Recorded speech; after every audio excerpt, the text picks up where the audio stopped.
I could get a lot of videos done too.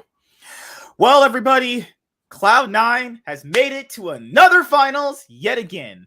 And you know what's going to happen on Sunday when they play? I can't wait to come on after work and the announcer, whoever's probably casting, is probably Captain Flowers. He'll announce, hey, Cloud9's won their 6th championship, and then I can make love to one of my fans over there that looks like a trophy. Man, I can't wait to have a 6th trophy. Guess what? They're going to go to MSI and get waxed. Hey, can I have a moment of celebration? Nah, motherfucker, I gotta keep you humble. Just Eagles lost this year in the biggest championship, so I can't have this happen to me. The Lakers ain't gonna do shit this year either, you know. Yeah, and so why can't I have this? Let me have this. Guess what? LCS is gonna fumble the bag again because that's what they do.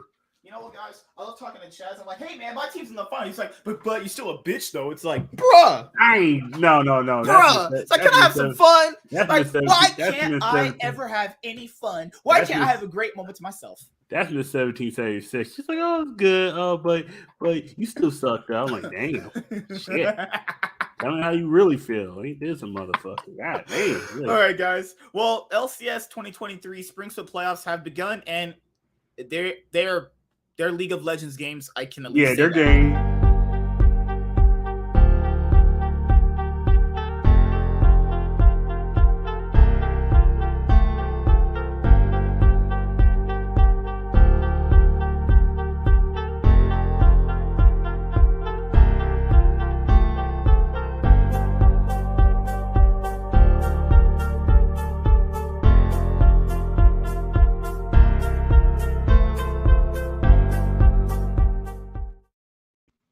Well, what's going on, everybody? This is the Cloud9 podcast, season 7, episode 15.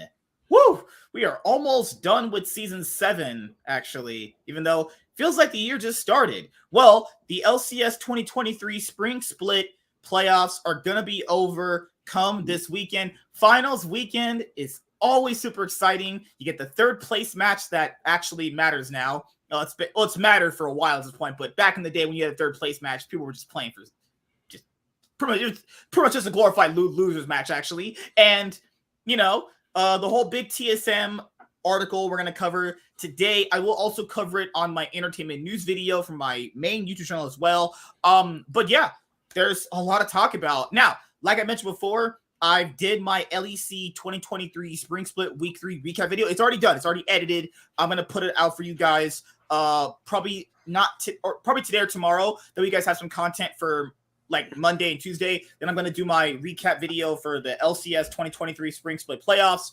That way you guys can have that to watch, because I know some of you guys don't watch live streams actually, but man, the Eagles lost this year. Fucking our quarterback lost faith in the defense, and the defense lost faith in him. They just got fucking... No, it wasn't no lost defense. You play 60 minutes of the game. You cannot think because you got a lead. Oh, their quarterback humbled. Not humbled. Hampered. No, because his ankle was tweaked. Yeah, I remember that. There was a kick he did where it looked like his fucking whole leg just went fucking around the other way. I was like, holy shit, you did not be on the field. Yeah. What GOAT status that is, man. Like kicking balls as hard as you have to kick the ball as much as you need to do in football. Your leg has to be like fucking, you know, like you gotta be like fucking plate of steel. LeBron's out here trying to get off the court because he got a cramp and shit.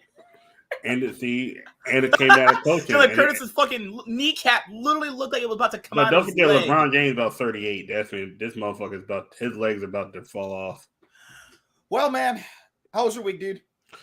Dude, oh great, man! I crushed it at local today. I got that video coming out. I forgot. I did a Mark Weiss last minute, but man, that audio was trash. I had tossed it. I'm gonna do a recap of the 3 YCSs tonight. I was gonna give you something actually. I had a headset not similar to this. I know I said I was gonna give you my other one. It could still work without this. Problem here is I can't find that shit. I'm trying to look for it all the time. It's all good. I can't find that shit. But you also said you can't find it. But you also said you can't find. But the problem is, like, if I know saying something about all the Connecticut, New York is dangerous. Send that. No, send this stuff to New York dangerous. Me now. Okay, this is the issue with my thing. My post office is garbage. There's been a package that's been stuck in the post office for 3 days and said, still, wait a second, motherfucker, I'm supposed to get this shit Thursday. Like, literally, my deck Even though shit! I needed a card fuck. for it, and then when I ordered the other thing, they took it the day later to deliver it. I ordered it early in the morning that it was getting shipped that day. They shipped it the next day. Fucked me up because if they would have shipped Thursday instead of Friday, I would have got it Saturday. Didn't do that. I'm short-handed for my deck. Still won. The main guy went out to YCS Los Angeles. That's all good. Plus, everybody switched up decks. My deck was like, okay, Adventure Engine. You played Adventure Scareclaw, right? Yeah. No, small character engine. I only had one field spell, but field spell didn't even matter. Okay, so you played Scareclaw, right? Yeah. I had 9 games. Engine. How would that work, though? You go to Cascade Fenrir, because don't forget, the Scareclaw engine, the Scareclaw deck, the lore of Visa Starfrost is Terramint, Scareclaw, Terramint, Cactier, Manadome. Manadome hasn't come out yet. Okay. And you should get an adventure package too. Yeah, the adventure package, because I usually normal summon, but the monsters I usually normal summon don't have effects. Like their effects, their effects don't activate. What it is it's a continuous effect connected to a card. It's one of those. Yeah. Okay, give me 1 second. Because you know how we talked about La Tigress? Yeah. Man, I was gonna do a separate video about this. I might clip this out of this show and put it up too. I would do that. I would probably do that. I just let me know when that. Yeah. Bad. I don't mind. I'm sorry. Like if I went to the LCS, because we're probably gonna go when the summer split. If I go and I'm here, obviously I'm not gonna be like fucking shit. I'm not even a dick to her now. I think she needs to get a lot better. I think Riot needs to take her off from doing any kind of casting. Right. Whatever she did before is what she needs to do. They need to find a way to get Ovely off FlyQuest and rehire her. Somebody. I like Ovely though. So like, okay, for anyone who knows me, like obviously, if I ever meet Latagas in the studio, I'm gonna be nice to her. Obviously, I don't hate her. You know, it literally is just. It's like I could like you, but if you're shit at your job, I'm gonna be like you're shit at your job. It happens on my work too. I could like you as you're a decent human being, but you suck at your job. I told motherfuckers straight to his face, you suck. You're garbage. Motherfucker was like, oh, okay. What the hell? Okay, but motherfuckers trash. And some motherfuckers just don't care because they're like, I'm still here. It's like to you, the reason why if it's coming from a coworker, it doesn't matter. Because it's like, even if I remember I told my manager, we had the same mindset. Because the thing, this is the same mindset, dude. Both of us already getting paid, so why we got to give a fuck about getting better? We ain't getting paid no extra, so it's just like, why do we care? You get better. But I was like, I remember I told my manager this weekend. I told my manager this weekend, you are not a good leader. You don't when we ask you for what these new items are, you don't tell us until we have to figure out what these items are. You could inform us. You show us how to cook it. You were the GM. One of y'all needs to do something because we don't know what the fuck these items are. What do I flour batter it? It's like how many I get. It's like I don't know. We don't know. It's like, just read the recipe. It's like it's never that easy. It shows how to make it and it shows how to cook it. There's a whole difference. It's like I was like, no, your manager, you know how to manage stuff to a certain point. You're not even really good at that. No offense. You ask us to help your inventory. I was like, I already showed you what you need each week. Right. No offense.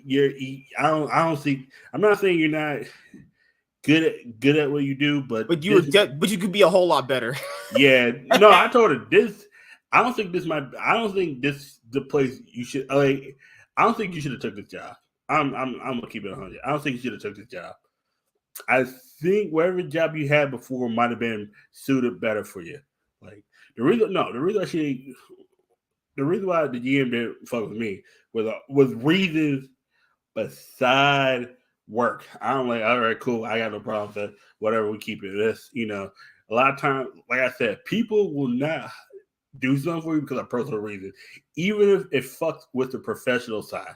People will not hire you because of how they feel about you outside of work. It's like, and this is why I said, like, work environments have gotten a lot worse in the last 15 years. It's like, because everyone's on eggshells now. That's the thing. Everyone's on eggshells, but a lot of people are too emotional and they're too personal. A lot of people are just too emotional now. It's just, it's to the point where the work environment on like what's this thing? It's like on a house of cards where everyone's walking on eggshells so much where it's like, do I tip over the line here? Do I tip over the line here? Dude, we don't even have any of that shit other people do at other workplaces. But people still like they'll take it a certain level, but they know like, man, I can't really go as far because Yeah, you go far, but then I was like, no, I told her, and I told her straight up why. You want to know why I'm not doing it? First of all, I don't care enough to do it anymore. I did it and I got burnt out. I would do 99 things right, but the one thing I did or I missed. Sometimes I'm so exhausted, I will miss something that you didn't do it, you did it. I'm like, shut up. Okay, like first of all, and then there's this thing you needed something to do. None of us could do it because we're busy. Why didn't you do it? Then why didn't you just do it? Sometimes you gotta take the initiative. You told us to take the initiative. I do the initiative. You do. Why do you think I don't do? Why do you think I don't do certain things? The reason I don't do certain things is because I want to see if anyone else could do it. I know this guy will do it. This guy, if he knows how to do it, he'll do it. But everybody's afraid to do certain things. I'm not afraid to do anything. I just don't care to. There's a difference. Afraid and don't care are two separate things. I could do anything in this restaurant. The reason I don't care to, because I'm like, besides my hours get cut and all this, I just don't care anymore. I come in, I work, I get paid, I go home. The thing is, like, what's the point of caring more, though? You're not getting paid more. You work overtime, you get taxed more. And then if you fuck up, you get more shit. I'm like, nah. Yeah, there's no incentives, though, because all people don't understand, it's actually better to work less because you get taxed less. So working more actually kind of screws you in most cases. And if you get overtime, you'll be really screwed. You get taxed on a percentage. That's mean. Yeah. It's what it is. And then doesn't I imagine your boss tries to keep you under like what 40 hours a week you get? Probably like 50? You should get 50 hours a week, right? Or you used to get 50 hours a week, right? I used to get 50 hours a week on 4 days. And on 4 days? I used to get 50 hours a week on 4 days. Oh, yeah, because then you used to do the security job, too. You used to leave from that job No, too, right? No, not even the security job. I used to do 50-hour weeks during the rest on the rest. Oh, yeah, fuck. No. The busiest time was like when I first started working at a restaurant. I would do 50-hour weeks with like 2 days left, plus go restaurant morning, security night, and sleep. Dude, there was shifts where I was really watching you live stream and I'd be half asleep. Like, there's some times you would join to just give your opinion about one of the topics and jump out because you had to work, and you were like half dead, like looking like a zombie. Yeah. Security job. That fight at times I was like, yo, that fight a lot of times you just saw me just type it in the chat. I was like literally. Oh yeah. You would say it, and I'm just okay. This is what I feel, but this. I remember the time you said about a movie. I said, okay, I watch a movie. This is my thing. Okay. Sometimes it'd be worse for me to jump to things because the alarm's going off. Oh yeah. Supervisor comes in, somebody else comes in. I get a phone call. It's too much. That's why I was like, you know what, fuck it. Let me just type the message in the chat, and then or trying to highlight it some way where a kid would see it, and then I go back to because a lot of times, yeah, I got to this motherfucking shit. Because if I was at a regular post, maybe I could get away with it. Because some posts only get like 1 or 2 phone calls. Mine get all the phone calls from everybody, plus other motherfuckers. I was like, oh, fuck. And some of these guys don't know what the fuck they're doing because the people who got trained there poorly. Same thing with the restaurant. I think most of them, it's like 3 of them know what to do. One of them's getting there. No offense, I love the ladies, but they're glorified prep cooks. They're glorified prep cooks. And they might know how to do 1 or 2 things on the fry. It's like the kitchen manager's best friend. She got hired. He can't do anything wrong in her eye. That's me. He could burn down the kitchen. Like some people, you know how there's that person your store manager just talks to all cool and everything, just like man. And this person's like average at best, mid at best. She does that with a lot, like a few of the ladies, because she's Hispanic, so she likes Hispanic ladies. And I work with them, and it's like, damn, these ladies are average at best. She thinks that they're the God's gift to earth, and it's like these women ain't shit. They're not bad people. They're like good people, but it's like, bro, they're like mid at best. They don't do anything really that's what happened to me now. Like now, I got put on like the shit shifts where I work Monday and like whatever. I work Wednesday. I was like, why you keep putting me with the one person that will speak no English? He probably testing your patience. He's probably trying to see if you don't flip out or you don't give up. That's the only way. Why else would you do that? Yeah, unless you have more, unless there's people that you can work with that speak English, then If that's a possible case, then she's just trying to fuck with you. That's Oh, I literally all it know. is. No. I already know what it is. It's like because Mhm. she flipped me onto Saturday night. I was like, okay, she took the other cook off. I'm like, all right, cool. All right, I'm done. Like I already know. If I get the security job, more likely if I get the security job, it might be 3 to 11 because all the morning shifts. These this is why I fucking hate this part of the country. Mhm. These motherfuckers is so. It comes. I feel like you're in a worse place than I know for. I want to say It's- California is worse, but like you, No, man, Connecticut. that shit No, sounds the same, man. To be no, honest. it is the same. I think yours is higher on. No, okay, where you are in California, mine is worse because Fairfield County is one of the most expensive counties in the country. The only county that's more expensive, I believe, is Orange County and maybe Beverly Hills. One of those. Well, you have state of Manhattan too. No, state of Manhattan don't count. Greenwich. I mean, state of Manhattan does include because a lot of people go to work there. And Yeah, a lot they of people migrate. work. Dude, you come like up here. none of us, all of us, like let's say we all had a content house combined. All of our, we couldn't live in Manhattan. That's like the most expensive city in the world. No, Fuck dude, that, dude. I would have to like literally make $250,000 a month just to live in Manhattan. This okay. We got through like if you look up like the top 100 most expensive cities, I think 4 of them might be in in Fairfield County. Yeah, Greenwich, Connecticut, New Canaan, Connecticut, Darien, and I want to say Richfield, Wilton. Yeah, it's anything connected to like New York is like the highest cost of living. Like, yeah. But you know what's crazy about that, dude? Is LA could like match most of them by Oh themselves. no, That's crazy. Los Angeles is double us. Because you know what's it's crazy? Double Is, like, you know how like is like you know how one I and a told half you New York. if I had like if I could make 75K or 50K, I'd be like good. I suppose making 50K and 75K in LA is you're in the poverty level. Like that. Yeah. Like for my area, if you make 75K, you're in a house. You probably live in. If I make 75K a year, that means your paychecks on every 2 weeks be like $3,000 or some shit. Nah, 2,000, 2,500, 2,500. I would have to work.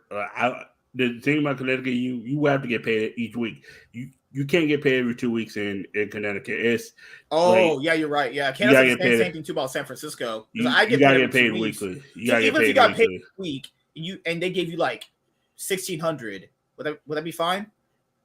Nah, I would have to. You need at least two. I need $1,600 a week. Not $1,600. I need $1,600 a week. Not $1,600. So if you had $1,600 every 2 weeks, you'd be homeless. Third 200. It'd be a lot harder because it's the whole thing with Yu-Gi-Oh. What about food stamps? When it comes to your state, how do you guys do with welfare and food stamps? You don't qualify for food stamps, do you? I make too much because they told me the same thing too. Yeah. Because last year I definitely couldn't because I had 2 jobs. Now I got 1 job. I'm in the gray zone. It would be like if you applied for it, they'd probably give you like $100 at most. Maybe for the $50. Month. Probably $100 for the month. You know what they told me I would get? $30. Yeah. I will knock this bitch out. Oh, I was just laughing at her because she was like, "You make too much." I just started laughing. I thought that was funny. I was like, "Bitch." She was like, "Why are you laughing?" I was like, "Said I made too much." I was joking. I thought you were just fucking around with me. She's like, "No, you make too much. We're only gonna give you we're only allowed to be $30." And I was like, "Goodbye, ma'am." Yeah, I thought I just got trolled. I live in the gray zone. I live in a gray zone where I'm in the gray zone when it comes to money where I don't make enough where I could be out of it, but I make too much where the amount they're looking. It's basically part of the same thing I have. It's basically enough to not be on the streets, and that's I make that's good enough to not be on the streets. I don't make enough to be. I'm not being honest here. Sometimes people go like, "Would you want more?" Yeah, of course I want more, but like, whenever I see homeless people, I say to myself, "I'm glad I'm not that person." Yeah, that's all I say. Trust me, as long as I have running water and electricity, I'm good. Yeah, I'm the same way. Like I said, I do not want to be homeless. Because if I made $600 a week, like I said, I don't even need cable. If you literally just gave me internet, I'd be perfectly fine. Because 90% of my TV comes from the internet. Well, I miss cable, yeah, but I can supplement it. It's not a problem. Like, all right, guys, let's get right into talking about some LCS. If you are here watching, make sure you guys smash the like button. Like I mentioned before, I do not hate Gabby the Tigress. I did not hate her. She's a nice girl. I like her. She's married. like a imagine cool she's person. someone, she's with somebody. Glad they're having a good life together. But this is about work. And the Tigress has been sucks at her job badly because the Tigress has been casting for like 5 years. In fact, she even in her bio on Instagram used to cast for Smite. In her own bio, she's put up used to cast for Smite for about a good. What did she do before cat? Like, was she always the She was in the collegiate scene. So she was in Smite. Then she was in the collegiate scene. So basically, it's LCS Academy. Then it's like amateur. It's right there. Then below that is the college level. They'll be like college league. So she was in the collegiate scene.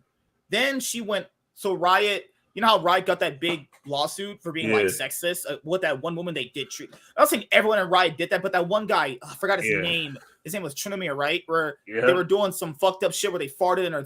They were just treating this girl like shit. Like they were just treating this girl like shit. Oh yeah, I remember that story. They farted in her face, yeah. And then the company they had to pay the money out. And then obviously around the time periods when how companies were getting in trouble for being like sexist and all that shit. So they bring her straight from collegiate all the way to the LCS. Now, this was back when they used to do Monday Night League. She was doing Dash's job. Dash would be on the weekends, Saturday, Sunday, and she would do Monday. And I was like, okay, she's doing fine. But then she started doing interviews like, oh, okay, she's gonna be like our Shocks. She's gonna be just like Shocks. Okay, that's fine. I like Shocks. Shocks was a great job. Then she started casting. I don't remember exactly her first game. I think her first game was like sometime in last year. I was like, this is pretty bad. To me, she's pretty bad. I would keep her at interviews because she has that bubbly personality, and I seen the guys when she interviewed the guys, a lot of guys seem to like looking at her. It's like, to me, no offense, she just doesn't have that connection yet. Because you know how Shocks when she interviews a player, I feel like she's her friend because she's been there for a long time. They respect her. Plus her being attractive. Because can we keep it 100? Most guys are going to be. Unless you are very knowledgeable, like Emily Rand would be a better color caster. Color caster the Tigress. The Tigress because she had because Emily Rand, I want to say she's not ugly, but it's like if you do an interview with her, it's more likely you're not going to because some guys let's think about it, most of these guys are nerds. They're going to Emily is. I would say it's not as attractive as the Tigress, but her personality more than makes personality up for it. Plus her being knowledgeable of the game. That takes it way over the head. That's okay, yeah. Oh shit, okay, cool. It's like that's why it's like when Avali I forgot Avali interviewed somebody. I think it was on CLG, it might have been TSM, one of them, and they were blushing. And no, because you gotta think about it. If you're she's got that really cute smile where she's smiling, you're actually like that, you're fucking getting hard as fuck. And then if you're a nerdy guy that's not really around girls, or if you find her attractive, you're gonna want to interact with them a little more. Because think about it, it's hard for guys to really come out because they're gonna just want to give you answers to get the hell out. Like I said, the Tigers. Yeah, and the questions are always like, dude, have you noticed this, dude? Even for traditional sports, you know how they do the press thing after the basketball games shit. The questions are always like. Fucking hell, the Lakers could have gotten blown out. It's a game that could have been like 100 to like 60. These dumb interviews are like, how'd you feel after getting your asshole blown out? Players are like, yeah, I didn't feel good. No shit. It's like, what? Who wants to answer that? How'd you feel getting Tim Duncan butt fucking you right now? Yeah, it felt great. And the reason why I like Emily Rand because she's like, oh, do you remember at that 22nd minute where you where you stole the bearing? Because I think that's what makes her a great interviewer plus color caster because she would have because that's the thing too is a lot of times a lot of these casters don't watch the games, they're only there at the end. It's like or the interviewer. That's why I think the Tigers needs to go back to interviewing and then she has to watch the game because it feels like they're just shuffling her around. That's what it feels like. She started out doing the Dash job on Monday Night League, then for the LCS, just the LCS, the only interviewing thing. Then it went to the we're not call it casting for the sake of this show. It's casting. I mean that's what she was. That's what she's doing now. But it's not good casting. Look at it. Remember, I said this year. Why did they get rid of Dash? They legitimately replaced Dash for her because they hired more people. So it wasn't that they were down. They were not downsizing. They had Rafa come in. Unless their contract is a lot lower. Right. And then that's the only thing I'm like, why would they're a starting caster, they don't have to pay a starting caster a high day rate salary. That also just could being be brand new. That also could be diversity, because That's what I thought it was too. Because like, no offense, is Rafa gay? I don't think so. Oh, okay. Now I was wondering because because I know some companies that literally will like they'll literally be like, all right, we need to hire a gay person. No, and I was like, wait a second, Look at that token gay person, that token black person. But I'm thinking in my head, how would you hire that? Because you wouldn't know that person's gay unless they tell you. Like you can't ask that. You can't ask someone your sexual preference because that's a lawsuit coming a mile away. They brought up Academy casters because that was my big issue with them. It's okay, if you're gonna place Dash, that's fine. It's your company, you do whatever you want.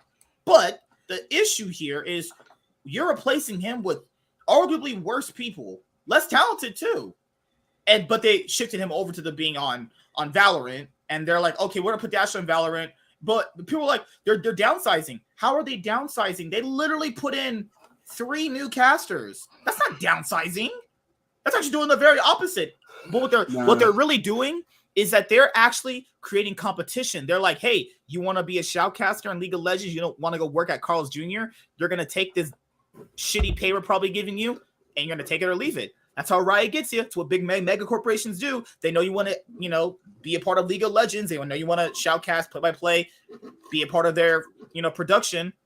Yep. They give you what. And the thing is, you know why people can't get better at being duels as casters? Because the casters can negotiate for better rates. If there's a dual cast, because they bring some big value and viewership to the league, they don't allow that. That's why you always see them shuffled. Why are they always giving my boy Kobe Latigris to cast with? Ugh. Kobe is just, you can tell he's so much more smarter than her at the game. No, trust me, I feel Kobe, and then the one I'm like, damn, this is not working. Raz and Latigris. Oh, that was because Raz is trying to bring comedy, and then she's trying to match that. And the issue I have with Latigris is her casting's not great at all. But it's when she's trying to match that energy of whoever she's with. You can't, if you are not a witty, funny person like how Raz is, you don't know that's. It's like in Captain Marvel. My biggest problem with that movie was that she was. I don't feel like she was. Yeah, I'll say this. I feel like she was faking that. That MCU kind of charisma some other characters have. I feel like Brie Larson was just faking it. Oh no, she was. She was just faking that. She was like, okay, this is not coming off natural. You are faking this. I'd rather just be a serious demeanor person. Let that be your personality than fake having charisma. Because her in Captain Marvel, when Brie Larson is talking to Samuel Jackson, it's like, y'all got no chemistry here. This is bad. This is horrible. Usually that's a pretty good thing with the MCU movies. The casting, and you have charisma with the characters. Like their chemistries are really good. With both the Tigers, I feel like nobody really plays off very well because she just kind of sucks. Dude, remember in the CLG, not the CLG C9 one, remember the Golden Guardians EG game? How she's casting? Nobody's hyped at all. People I swear there's a lot of leftists in the game. You can tell there's a lot of leftists in the game. Yeah. Even those people in that crowd, you can kind of tell who's more of the left and right based on their personality and about how they interact with each other. Yeah. Even they're not into that shit. Even the leftist people who scream about diversity, inclusion, representation, all that bullshit.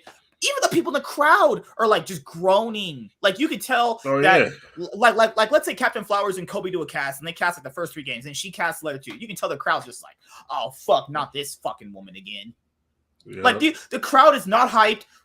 Okay, because people said, well, Riot should just give her more. I can't, guys. This is how you can tell it's diverse. This is how you can tell she was hired for maybe a quota, propaganda, or checking boxes. Why don't they allow Latigris? I'm still going to guess this. Latigris won't be casting any of the finals weekend matches. She will not cast a 3rd place match, and she damn for sure won't be casting the finals match. I don't think so. She won't even be allowed later on this year to even cast MSI play-in stage games. She won't be casting Worlds play-in stage games. She won't. Although play-in stage is different this year. She won't be casting any group stage game. Guys, she can't really cast very well. And they're giving your the thing is, they're giving your playoff series. I still don't think her casting is good, but I'd be fine with her to a certain extent if she was just on Dig Immortals games, Golden Guardians versus another shitty team, because that way she can practice better. To me, why is she getting playoff series? Playoff series is a little I think that's a little bit too much. To me, I won't give her no playoff series. I think the series she needs to be on, or the. I think she needs to go actually cast Academy games, practice there for Yeah. a while, like the other guys did, like what Riot made those other guys cast in that league for literally, guys, years at this point. I'm talking like 2018. So one of the guys who used to cast the Cloud9 Academy games back in like 2018 summer, Yeah. I met that guy. He has been casting Academy games since summer of 2018. Oh, He's shit. still not got a chance to go on the stage. I asked the dude, I was like, hey, man, when is Riot going to put you on the stage to cast? I've been watching you since like summer of 2018. He was like, man, I hope so eventually. Bruh, what the hell? What is that? People like that guy, who's pretty good at his job, I would say, hasn't got a chance to be on stage yet, but the Tigers gets to have playoff series? Really? Because Riot doesn't want to show that they're sexist. Like, bro. Now, I know people are going to hate Frost Garen. Don't worry. I think Frost Garen's a piece of shit too. But I will say this. Frost Garen's actual color casting was actually pretty good. Frost Garen was actually decently good at her job. Yeah. Outside of that one Damwon series with G2 back in 2020, Frost Garen was actually pretty good at her job. I can't see them. Like, I would rather take Frost Garen than the Tigers. Frost Garen, obviously, outside of League, is just a piece of shit, a dumb, actual idiot. But during the League itself, Frost Garen was great. Like, I would look at Frost Garen as like, yeah, that's a pretty ideal woman to do the whole like color casting. But Frost Garen didn't do play-by-play. She just did color casting because that was her specialty, right? I think that I'm gonna show you guys this clip right now, and I'm gonna show you how bad this is. And this is also the thing I don't like about her is that moaning she does is so cringe. It's so cringe, man. Who moans? The Tigers, and I mean sexually, what would turn you on in the game. It's like, no, this is moaning like the League of Legends champions. It's Wait a so second. cringe. Wait a second. What? No. Okay. She was moaning like Sion. When? Okay, so this was the thing that everybody was talking about. This is the clip that everyone knows about. It's pretty famous now. People have been saying this is the worst casting ever. How did I miss this? Okay. Wait a second. How far back was this? Was this? This was last week, man. It was last week. Oh, I missed. This was the final week, right? This was when CLG claps out Cloud9 the first time, or was this? This was when CLG was winning game 2 when contracts died. Oh, okay. How did I miss this? This series, man. I watched this series, and it's all a blur to me for some reason. No. You know why? Because I had this on mute because the minute I heard the Tiger, that's why I couldn't remember what I missed.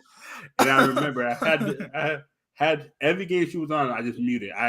Also, every single time she's casting game or she announces that she is casting, everybody, Twitch chat, YouTube chat are like, we're meeting the cast. That never happened for Rivington. That never happened for Rivington. That has never happened for Captain Flowers. That has never happened for any of the guys. Now, people are going to say, you're being sexist toward the woman. Okay, before we go to this clip, let's stop this right now. So, most people in the community, I'm going to list off most women that we know right now. Laura, she does great. Trouble Inc., when she did do LEC, did a great job. Shocks is probably the epitome of woman for League. If we're going talking about just queen of League of Legends, okay? Oh, we also have Emily Rand, who people say is just unanimously really great at her job. Yeah. Who else we have here? We have Avali, people who just head over heels love her. That's 5 women right there, okay? 5. And then you got some of the Korean ones. Oh my God, Jangsoon is good. Yeah. She's so pretty. Oh my God, my Wang Ching Chung, Jongdong Hardong. Oh my God. The girl who does the translations for Jangsoon to be on the stage, so good. Definitely when he talked to Faker, dude, she was rapping to Faker. She was spitting bars at him. I sent you that clip where Faker just looks. He just starts staring at Gooby Uzi as he's laughing. He just like, I sent you that. Yo, but you gotta bring that up in a second. Yeah, that shit. So we have Jameson, that new girl that just started for the LPL this year. Good too. Kiara Kitty, she's great. So how many women did we just name? 8? Probably like 8 max, 10. All right. So I don't get how people can call other. There's one in LPL, but I can't remember her name. No, it's Kiara Kitty. That's Kitty. Yes. Okay. Thank you. Who else is it? There might be another person I'm forgetting. I'm not gonna lie. I sometimes watch the Japanese and Australian league. Some of those are better than the Tigers. I ain't gonna lie. I can't tell you what the names are because I usually watch them. Australia. I don't watch Australia as much anymore, but their casters are pretty solid. Their casters are fire. Their teams are garbage. I'm sorry. Those teams are pretty bad. Those teams are bad. Dude. That is bad. We should actually cast some of those games. Just to give you a heads up on you know what we should do? We should go through their games and just cast them without the casters going on. Just completely mute the video. Just to give you a heads up, some of those Oceania games, like the best game I saw resembled IMT versus Team Liquid. It's just like, isn't their best teams like the Chiefs right now? Yeah, and it's always like Chiefs, Direwolves, and shit. It's always the Chiefs. Them. The Chiefs couldn't beat EG running it down. It's fucking disgusting. Jesus Christ. Oh shit. It's like their best team ain't being. They could probably be 100 seeds. It depends on how the comp is. They can beat 100 Thieves if all of them had food poisoning and were choking on fucking food on stage. Yeah, they might be able to get a few kills just from that. They're not being any of the actual top 4 teams. They can't. It's horrible. But let's go back with Little Tiger. Yeah, so you know how people keep saying people are sexist? How can somebody be sexist when they've named probably 8 examples of women they like that do good at their job at League of Legends? Because and I remember someone told me that it's because you're because you should compare her to the men. And it's like, compared to the men, she's the worst. It's like, what's wrong with that though? And the thing is too. Let's tackle that point too. When people say that, when people say you can't compare her to the other men, yes, you can, because she's competing with them directly in the scene. You have to. That's her competition, though. That's directly how that would work, though. And I said this. She, like, I don't even try to compare her to the other women. I say she's the worst cast out of all men and women. That's how you got to look at it. Because when you compare it to the men, you come off as sexist. I'm not saying you are sexist, but the simple-minded people are going to call you sexist. The average brain-dead person who doesn't think more past their point thinks that. You know what I mean? That's how I've seen it. If you compare it to the other women, you're considered a hater. It's one of those. It's like you can't win. It's like, hey, I like all these other girls. They do a great job at what they do, but you're sexist. I don't even know that would indirectly make you not sexist. This is why I say the way you gotta bring it up is though out of all the casters, men and women, you got to say men and women. You got in the trans ones, there's any trans, of course, whatever. She's the worst. And then after that, here's my proof. You gotta always show proof. Because the minute you show proof, it's like, if you want to call me sexist, just look at these games of her. She is not good. This is the best way to preference this, guys. If someone lists you examples of something you clearly hate, saying, "Hey, I like all of this," and this is how. They don't want to hear your opinion. That's what it comes down to. Mm-hmm. They want to put you in a box that they don't want to. They want to label you. They want to utilize your opinion that they don't like and paint you as somebody that they hate in their mind. Whatever it is, I don't know what the fuck it is. It's probably a ghost. These people don't have any real boogeyman in their head. This is made up in their head, guys. This is just obviously these people are dumb. The thing here to look at it is that wouldn't directly make somebody not misogynist because they literally have said they like 6 other women. A misogynist, by definition, what dictionary says, a guy who hates women. If I say, I like X women, I like other X girl, I think other X girl is good and cute and great at her job, that would indirectly make you not sexist by your own logic. So, are people misogynist for very clearly pointing out she's bad? Guys, people who do co-streams, their casting's bad. Double Lip, Sneaky, Medios. I will dominate. He doesn't want to get... He wants to be on the LCS broadcast, so he's being nice, obviously. Yeah. But come on, let's be honest here. I get Thorin is not really mean to, but I would say Thorin roasts the fuck out of people. Oh no, Thorin thinks he's trash. The reason why he doesn't go as hard, probably thinks she's cute. That too, but plus I feel like he knows why she's there. That's why he doesn't say anything. He's like, I can go into that just a tiny bit later. But the main core point of it, guys, is. I don't know where the misogynist point comes from if people clearly like all the other women in the scene. So it's not that. Because people want to use that to deflect from other criticism. Because another person on Twitter, we're going back and forth to see, but Reddit, they're being mean to her. when someone brings up, oh, well, people on Reddit are being mean to her. So are you basically telling me that Shox didn't get shit on Reddit years ago? Telling me that Law didn't get shit years ago? Are you telling me that Azale, Captain Flowers, Rivington, Freak didn't get shit? Who cares if she gets shit from Reddit? I've told you this before. Who gives a fuck about the League of Legends server? It's dog shit. If you're an org, you take actual information from that, you need to burn your org to the ground. That place is trash. Well, I'll tell you right now. First of all, she shouldn't be looking at that anyway. Nobody should be looking at that. That place is horrible. That place is bad. Exactly. Plus, if you take anything from Reddit seriously, you need mental help. Yeah. That's the thing is, like, why is she exempt from flame? Everybody in the scene has gotten flamed. Even the women you even actually like have gotten flamed. So either she's just bad. Let's just be honest. She's just not good. She's just bad at her job. I'm sorry, guys. The only thing she got noticed for was that TSM bit that her and the broadcasting team went through and actually put on the stream. That's the only reason why people think she's even on anybody's radar at this point. It's because of that TSM bit that she did, right? And then her casting. I'm being honest here. Riot is just filling diversity quotas because she's not even near the level of the other people. She's actually worse than people that are not even on the broadcast currently, and people that have not been on the broadcast for a long time. Scar was better. Scar was now just OTV shit. He's probably eating out Pokemon's booty hole every now and then. But no, she wouldn't let that guy do it. No, she would let me do it. A real no. It'll be disguised Toast and Kevin. Those are the only two. Scar is probably fucking one of those. Scar's probably eating out Arya's booty hole too. I should probably taste not Arya. Not Arya. You tell Arya's booty probably tastes like real juicy though. I should probably taste like sweet. You are something else. I want to dig her fucking shit out with my fucking. Okay.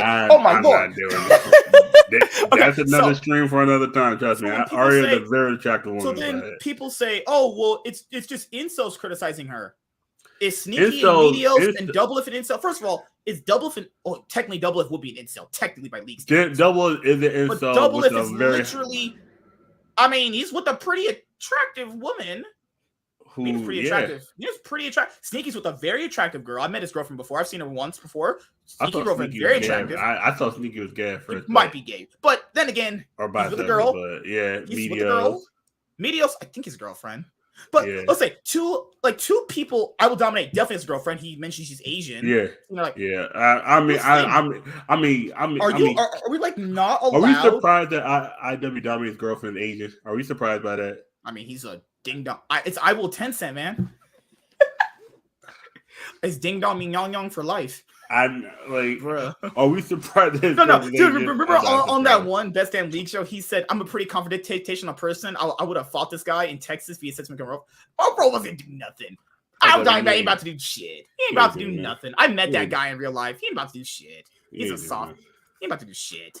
He said when they're talking shit to my girlfriend, I wanted to stand up and say something, but his girlfriend was like, "No, don't do it." He wasn't gonna do shit. He wasn't about to do nothing. In Texas, you want to fight people who can carry guns? I'm good. You can talk shit all you want. We'll do that Smokey line. When he leaves, I'll be talking again. I'll do that. I'm about to get shot. I don't give a fuck. I'll tell the girl, suck it up. Suck it up and be a man. Yeah, he said something. I stay quiet, but when he leaves, I talk again. I'm about to get shot for a girl. You're your mind. I don't care for my girlfriend. I'm not getting shot for you. Are you in your mind? Oh yeah, no, I'm not getting murdered over anybody. You know what's being the bigger man? Not getting shot and not being almost dead. I'm cool with that. Now, the whole Tigers thing, guys. Could she improve? I mean, she's already 5 years into her career, though. Like, she's 5 years in the casting.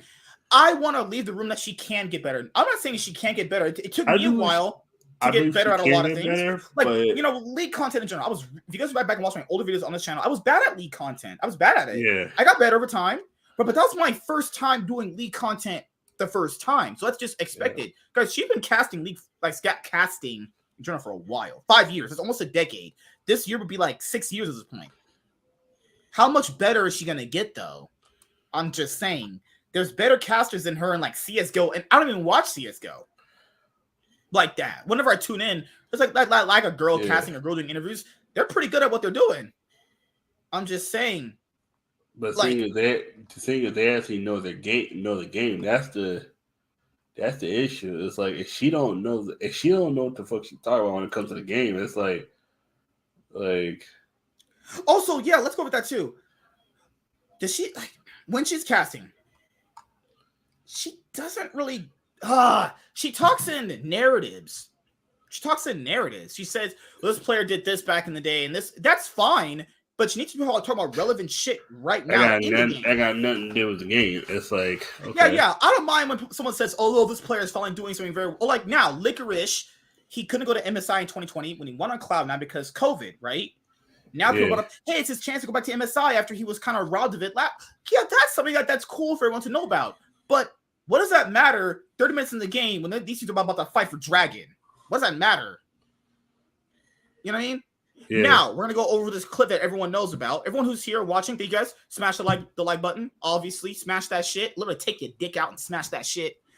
All right, so this was her casting, and I was died while watching this.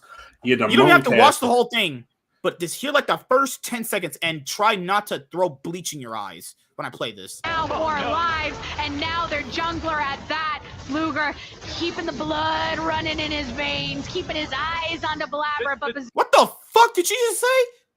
Did you people hear that? What does that even mean? What? Speak English. Okay, where's the moaning part at? Cause I don't even. No, just hear this first part and try not to die hearing this. Actually, remember, hear what she just said. Now 4 lives, and now their jungler at that. Luger keeping the blood running in his veins, keeping his eyes on the blabber. But what does that even mean? What does that even mean? The part at the end makes sense, but that part that led up to it, I was like, wait, what? The blood in your veins? There is blood in your veins. That's how you live. That's the it's part like, I was. Speak English. What are you saying? So wait a second. There's blood in your veins. There's no blood in your veins. You're bleeding out. You're dying. Like what? See, that's why I got confused. I was like, what the fuck? Okay, she's just saying shit that we all know. It's like that's why I'm confused. Like, wait a second. Yeah, there's supposed to be blood in your veins. You mean ice in your veins? You're supposed to be ice in your veins. You're supposed to be ice cold and kill these fuckers. I'm too logical. That's why I didn't listen and I'm like, what the fuck was she saying? And now someone said maybe she's nervous. Guys, she's casted a lot of games. Stop giving her excuses. These are just excuses. Like at a certain point, you don't get nervous anymore. At some point, obviously, even Faker gets nervous, he said. But this is literally a playoff series. You can't be nervous doing this shit, you know? Zerker zoning off. Oh, Dragon coming and getting set. Why is she moaning? What is this? This is trash. Wait a second. You heard her moan right there, right? That was it. Okay, let me play one more time. Also, Consumer, how you doing, brother? Oh God, oh Lord, fuck! I'm gonna get I'm pushing. Now 4 lives, and now their jungler at that. Look at the crowd. Yeah. No hype in these motherfuckers. These motherfuckers going, man, this bitch. If she don't shut the fuck, I'm about to knock this broad out. Look at the guy right here. I know how I am as a person. I'm like, man, I wish I could put my dick in her mouth and shut her the fuck up.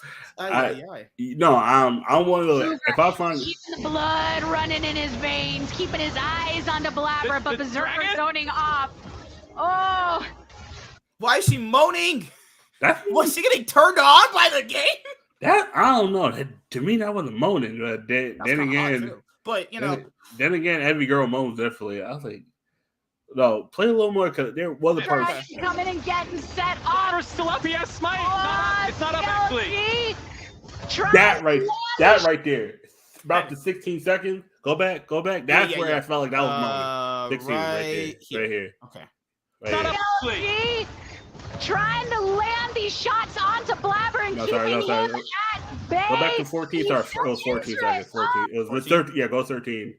Set on. Still up, yes, smite. It's not up actually.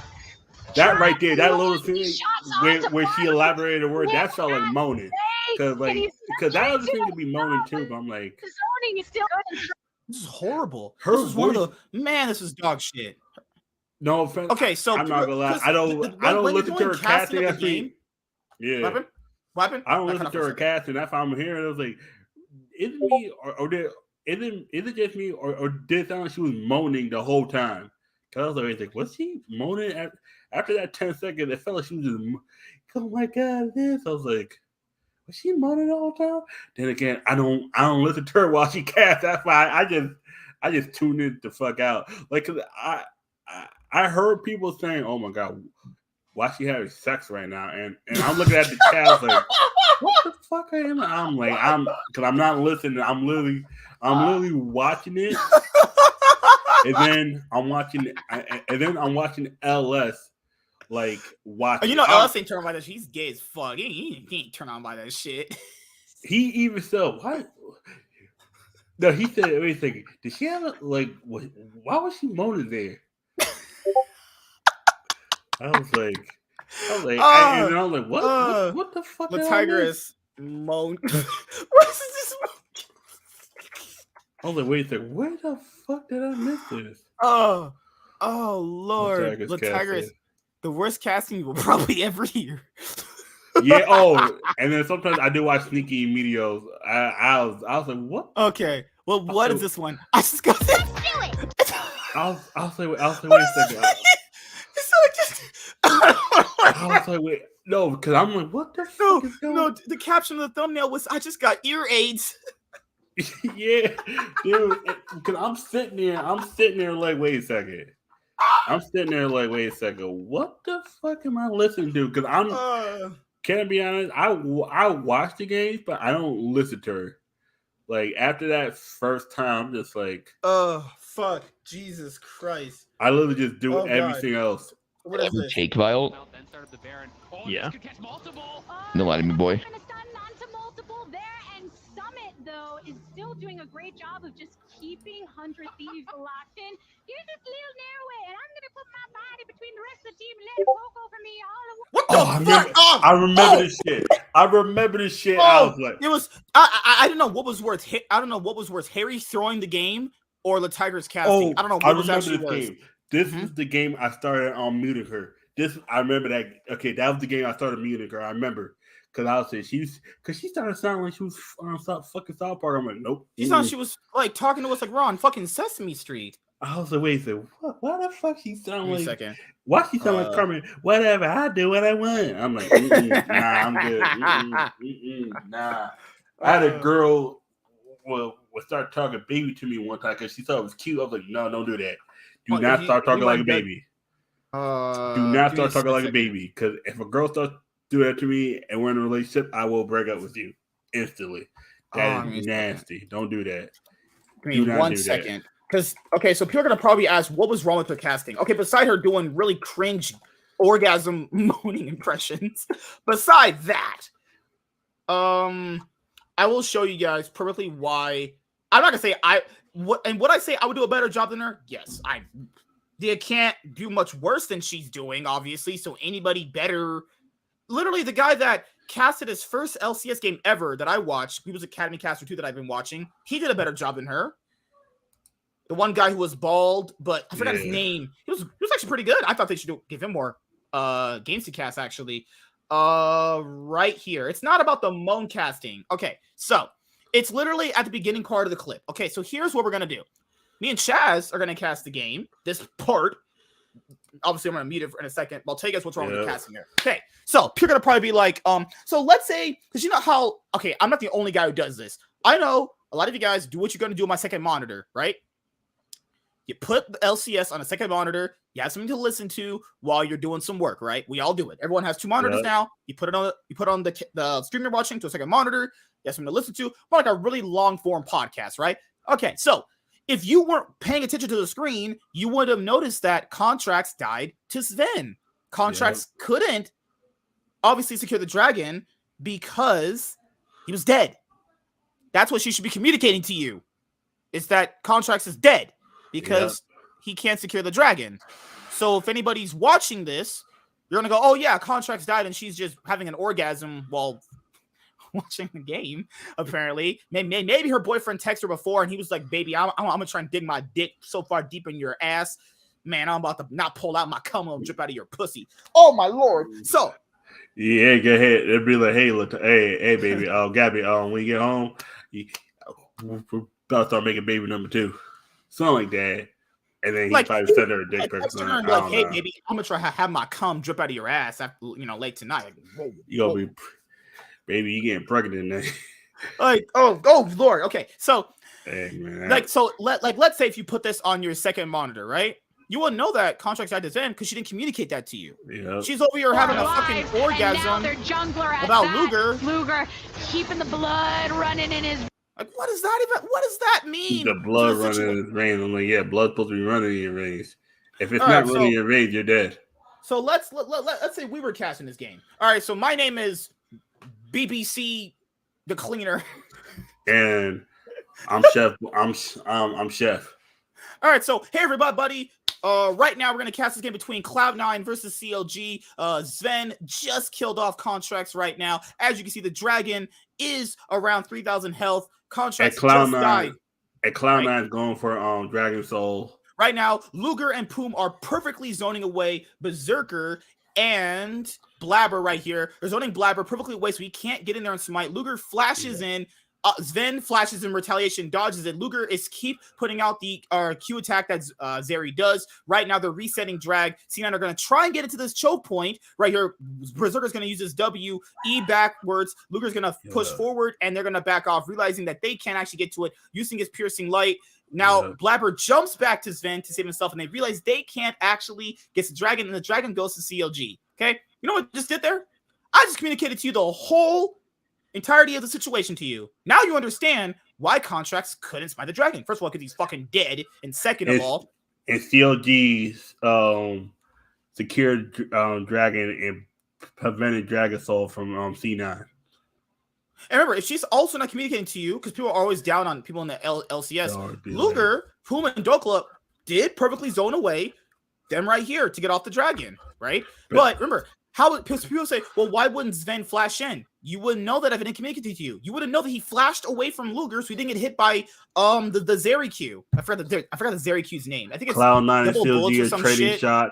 Cloud9 and CLG are trading shots, but CLG is chunking down the dragon, and Cloud9 leaves the fight knowing that they can't get Dragon Soul. You could even go, all right, Palafox and Contracts are dead right now. It looks like CLG should not be able to secure the dragon because Cloud9 have Lee Sin, but Lee Sin also doesn't have his flash or his smite up. So getting in there is probably going to be pretty hard. All Dokla has to do is just use his Gwen W and zone off the other three. Little shit like that. What is her sexually getting turned on got to do with what's happening right now in the game? I don't know what her making Scion noises is for, thinking like we're on fucking Sesame Street or some shit. Talking like we're retards or whatever, but it's like yeah. Because honestly, I was like, I get that. If her goal is to turn people on, that is about to make. All I saw what the chat was saying, "Oh damn, man, why did the tiger just have an orgasm?" I'm like, what the fuck am I reading in chat? And I go over, to LS chat. LS chat's like, did Lataka just get fucked? So she sounds like she had an orgasm. Sneaky video was just laughing like.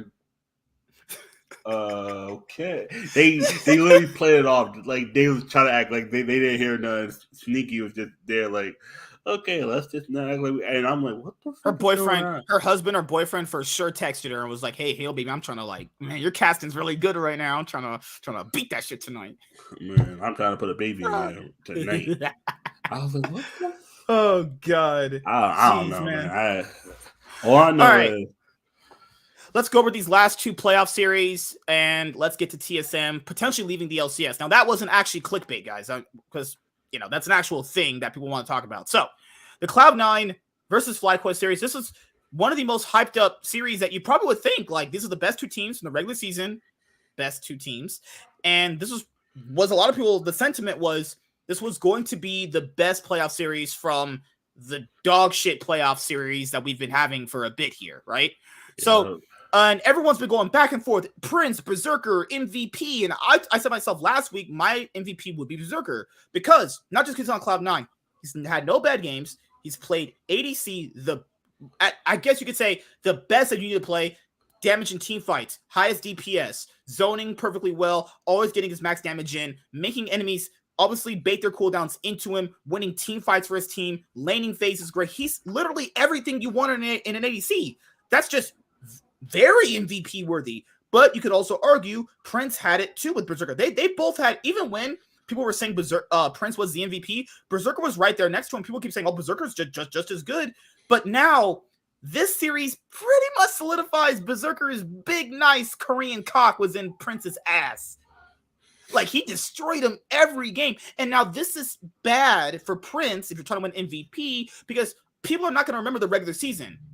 Because usually in the LCS and every competitive league, you know, people do like the MVP voting, and then right after that, it'll be like the playoff series where those players that you're debating on who's better than should actually be the MVP. Well, everyone's talking about MVP right now, and you're having Berserker and Prince play in the series, and Berserker, I mean, he put his fist all up in Prince's ass, dug all his shit out, and did it repeatedly each game.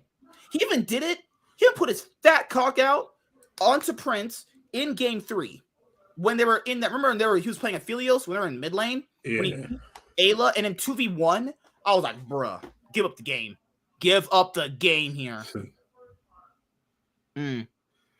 Oh, God. Holy shit. All right, so what did you think about Cloud9 versus FlyQuest before we start going over the games? That was a fucking dude. That was so disappointing on FlyQuest's side. Cloud9, I knew it was gonna come out, but I ain't think. I mean, everyone predicted Cloud9 to win. Like that was going to happen, but not 3-0. Yeah, you probably thought, it's gonna be a banger, like epic. I thought it was gonna be a 3-1. No, I thought it was I gave him 1 game. I said 3-1. I said 3-1 Cloud9, but FlyQuest was competitive in each game. Yeah, I was like, after game 2. Look at what Ayla just did. Because people keep saying Ayla's bad. Look at what Ayla just did. They can't win this. Oh no, that dashing wasn't Ayla. Just fuck what I just said. Keep going. I got timed out in the chat because I kept saying "bring back Winsome." I was like, and it was considered spam, but I didn't care. And then you know how you guys know why FlyQuest lost this game? Who did they draft for Fudge? That's automatically GG. He is 5-0. Before this game, he was 4-0 on Cassante. They're probably thinking, "There's no way he's that good. There's no way he's that good on that champion." No. It wasn't that they just let him draft Cassante. It was that they drafted Renekton into Cassante. That was even worse. It was like, you know what? I know you've beaten motherfuckers with this champion, probably all split long. I know you're probably the best Cassante in the league. You know what? You probably can't beat us with you went Cassante Maokai into a Renekton Wukong, and I'm thinking, wait a second, Maokai took it all, it just crap both of them. That's not good. And then FlyQuest Victor was a good counter pick, but I'm thinking Varus could just, was it EU? No, distance. The thing is, Cloud9's comp is just so much better in every way. The only it's like Very was a good pick, but it was like against Varus. No, the problem is that hold on, let's go through the draft again. Because I'm pretty sure it depends all when you pick Zeri though. Okay, so they went because it goes what? Your blue side gets 2 first, then it's red. No, they get 2, you get 1, then it's 2, then it's okay. So in game 1, let's go with this game. They chose to take away Annie. I don't know what you do. That's a key pick. We've not seen Amanda's play Annie yet, mid lane. Yeah. Maybe he's not comfortable on it. Maybe on scrims he was good with Annie. Maybe. Okay, so that one I'll probably let go. You probably don't want to. Yeah, you don't want to get Fudge Jace. He's probably the best Jace in NA. You give Fudge Jace. That's worth it. Giving Fudge Cassante. He's the best Jace in the league. That's an auto loss. Elise for Blabber. He's actually pretty good at Elise. I would take. Yeah, I would say don't. I don't know why you waste a support ban on Zen. That seems like a waste. No, you don't ban anything for Zen. You make Cloud9 make him the last pick. But see, why not use that Renata ban? On Cassante and because what do they call it? Stage 1 of bans or banning round 1. Why not ban round 1 Cassante and let Fudge take Scion? That forces Cloud9 to take Scion because they know Cassante's off the table. Can I be honest? I think Scion would have made it like wasn't much worth the FlyQuest. Yeah, because think about it. All you have to do is make Scion tanky, and now they got Maokai and Varus with everything. People say, why did they ban Kennen? People forget. What was the champion Fudge dominated on last year in playoffs beside Camille? It was Kennen. Yeah, no, because Fudge is a player that he'll pull out. Like I said before, the reason why he's such a key player in playoffs, he'll pull out those picks. He'll pull out the Kennen when no one's playing it. He'll pull out the Camille when no one's playing it, pull it into a counter matchup, and then win it. So ban it, because people said, why did they ban out Fudge? If you don't, you're probably going to lose all your games anyway, not banning him out. Or at least taking him off comfortable picks. Now, the only pick I would say is, I don't know why you're wasting a ban on Renata for Sven. Like, unless he was literally carrier in scrims on Renata, I would probably say don't do that. That's just a waste of a ban on your side.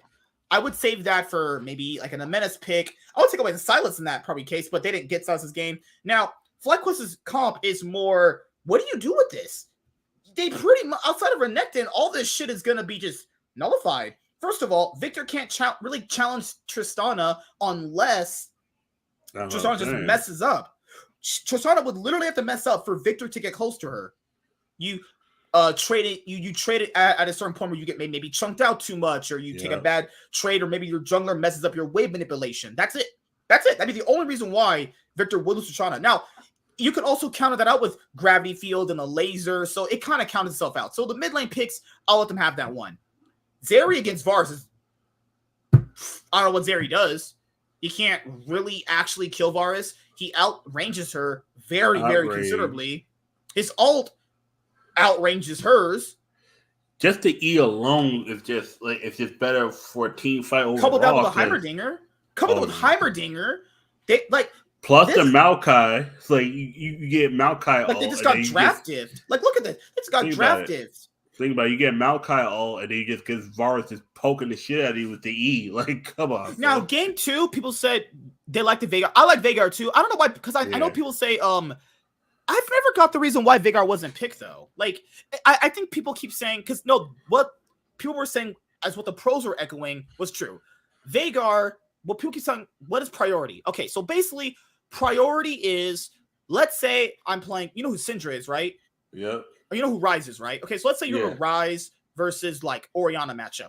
Prio is basically like, if Ryze pushes you off the wave, my Ryze can do whatever he wants now. I can go back. I can go dive top with my jungler. I can take Rift Herald. I can go bot, set up a dive there. I can help my jungler set up deep vision. That's what Prio is. Shoving someone off so you can get the priority to do something you want on the map first. Now, someone like Veigar doesn't inherently have that in his kit. Veigar's more like, if you get to level 3, then you can start having priority. But Veigar doesn't duel very well against the other mages. Like, Orianna can outrange him early on. Ryze can just snare him. Syndra can just stun him. Victor can just outzone him. But Veigar literally has probably the best scaling in the game. Literally, that Veigar ult one-shots people if you're level 18. Literally, he just ults an AC, and the AC is pretty much dead. If not dead, literally on 10 health. So, Vikla pulling out Veigar is not the bad thing, but Vikla has not been playing well for, like, a while at this point. I mean, last week, Bjergsen made Vikla look like he was actually pretty good still, but that's a whole another discussion. So, Vikla, I think, was massively struggling in the series. It wasn't, I mean, there's really nothing in Impact can do, you know? Spica and Impact synergy has been really bad. Like I said before, people, FlyQuest's early game is bad.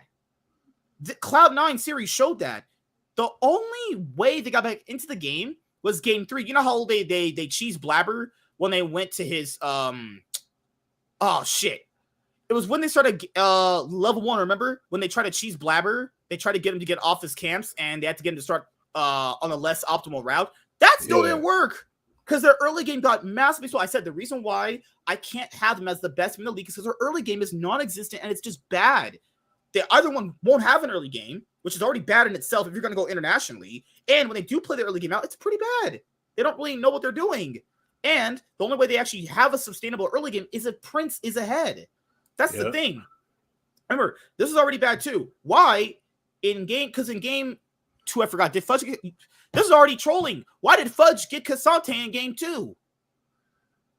And they already, and then, oh my God, FlyQuest have the nerve and balls to draft Zeri and Rakan again against Varus, and it's even worse. It's against a Soraka. This is ass drafting. Whoever drafted these 3 drafts, you need to be fucking fired because that is unacceptable. They had that 100 Thieves fucking superiority complex where, remember how they're just playing Jinx and Thresh and we're just losing every game? FlyQuest are like, let's just do what that team did. We sure beat them when they were doing stupid as fuck. How about we take the losing matchup again? And then actually, guess what, guys? They lost. They took the losing matchups both games. And then now the coach is probably thinking like, what's that mean with that guy who he's the question mark? He's just going like his head tilting back and forth. question marks. Like, Like, what did I do? They gave him Cassante. Like, the only Again, how do you let Cassante go through again? The only pick they did different was Jimenez with Oriana, but that doesn't really matter when you give Soraka that's just going to heal everybody, Maokai that's going to just freeze you in place, Cassante is okay, yeah, all right, auto loss, and Varus again, really? Varus can outrange Veigar. Right. Sejuani can be tanky all you want, but you know what's better for your tanks? Soraka ult. Yep. That means even if they had enough bursts to go through their champions, it didn't matter because Soraka would just heal you all. Literally, this is just draft kingdom. This is just draft kingdom. This is just unacceptable. Why do teams in the LCS keep doing that? 100 Thieves did it with Jinx and Thresh. Team Liquid did it with Lucian and Nami. This squad does it with Zeri and Rakan. Why do teams keep doing that? They'll pick bot lanes, lose every game with them, and then they'll, after the 20th loss, they'll go, maybe this is not working. You dumb fuck! What? You don't say. I guess after 20 losses, I mean, no one beat you 21 times in a row, right? Remember, guys, 100 Thieves lost Jinx and Thresh 4 games in a row. 4 games in a row. It took them to get off that. FlyQuest were like, we're already down 0-2. You know what? I mean, there's no way they can actually beat us with a different bot lane. No, then, what was even worse, they gave him Aphelios. What was even worse? Instead of Varus, who just outranges Zeri, have someone who's even better than Jinx. This is the game where I was like, wait a second. They remember this was before they had that start. Remember that start with Blabber, where they got him off his camps and they actually cheesed him. So you're thinking this might maybe get you somewhere. No. Doesn't matter because fucking Vikla runs it down. I want you to see what Vikla does. Watch what Vikla does. This is so troll. No, not even that. I was like, why would they go Jinx Thresh when they saw one of the seeds not work with it? That was my thing too. It was very Jinx and Thresh has already been proven not to work in the LCS like Lucian and Nami. FlyQuest are like, you know what? No, Lucian and Nami can work, but that's not these teams. These teams can't make it work. Other teams can. Yeah. So the thing, FlyQuest beat 100 Thieves last week. It was last week. It was last week. They put their every game. They beat them with Jinx and Thresh. Every game. They're like, you know what? Maybe we can play that losing bot lane. What sense does that make to anybody? They find Jeff Maokai. Let's pick that means Jinx and Thresh is 0-5 as a bot lane. Yep.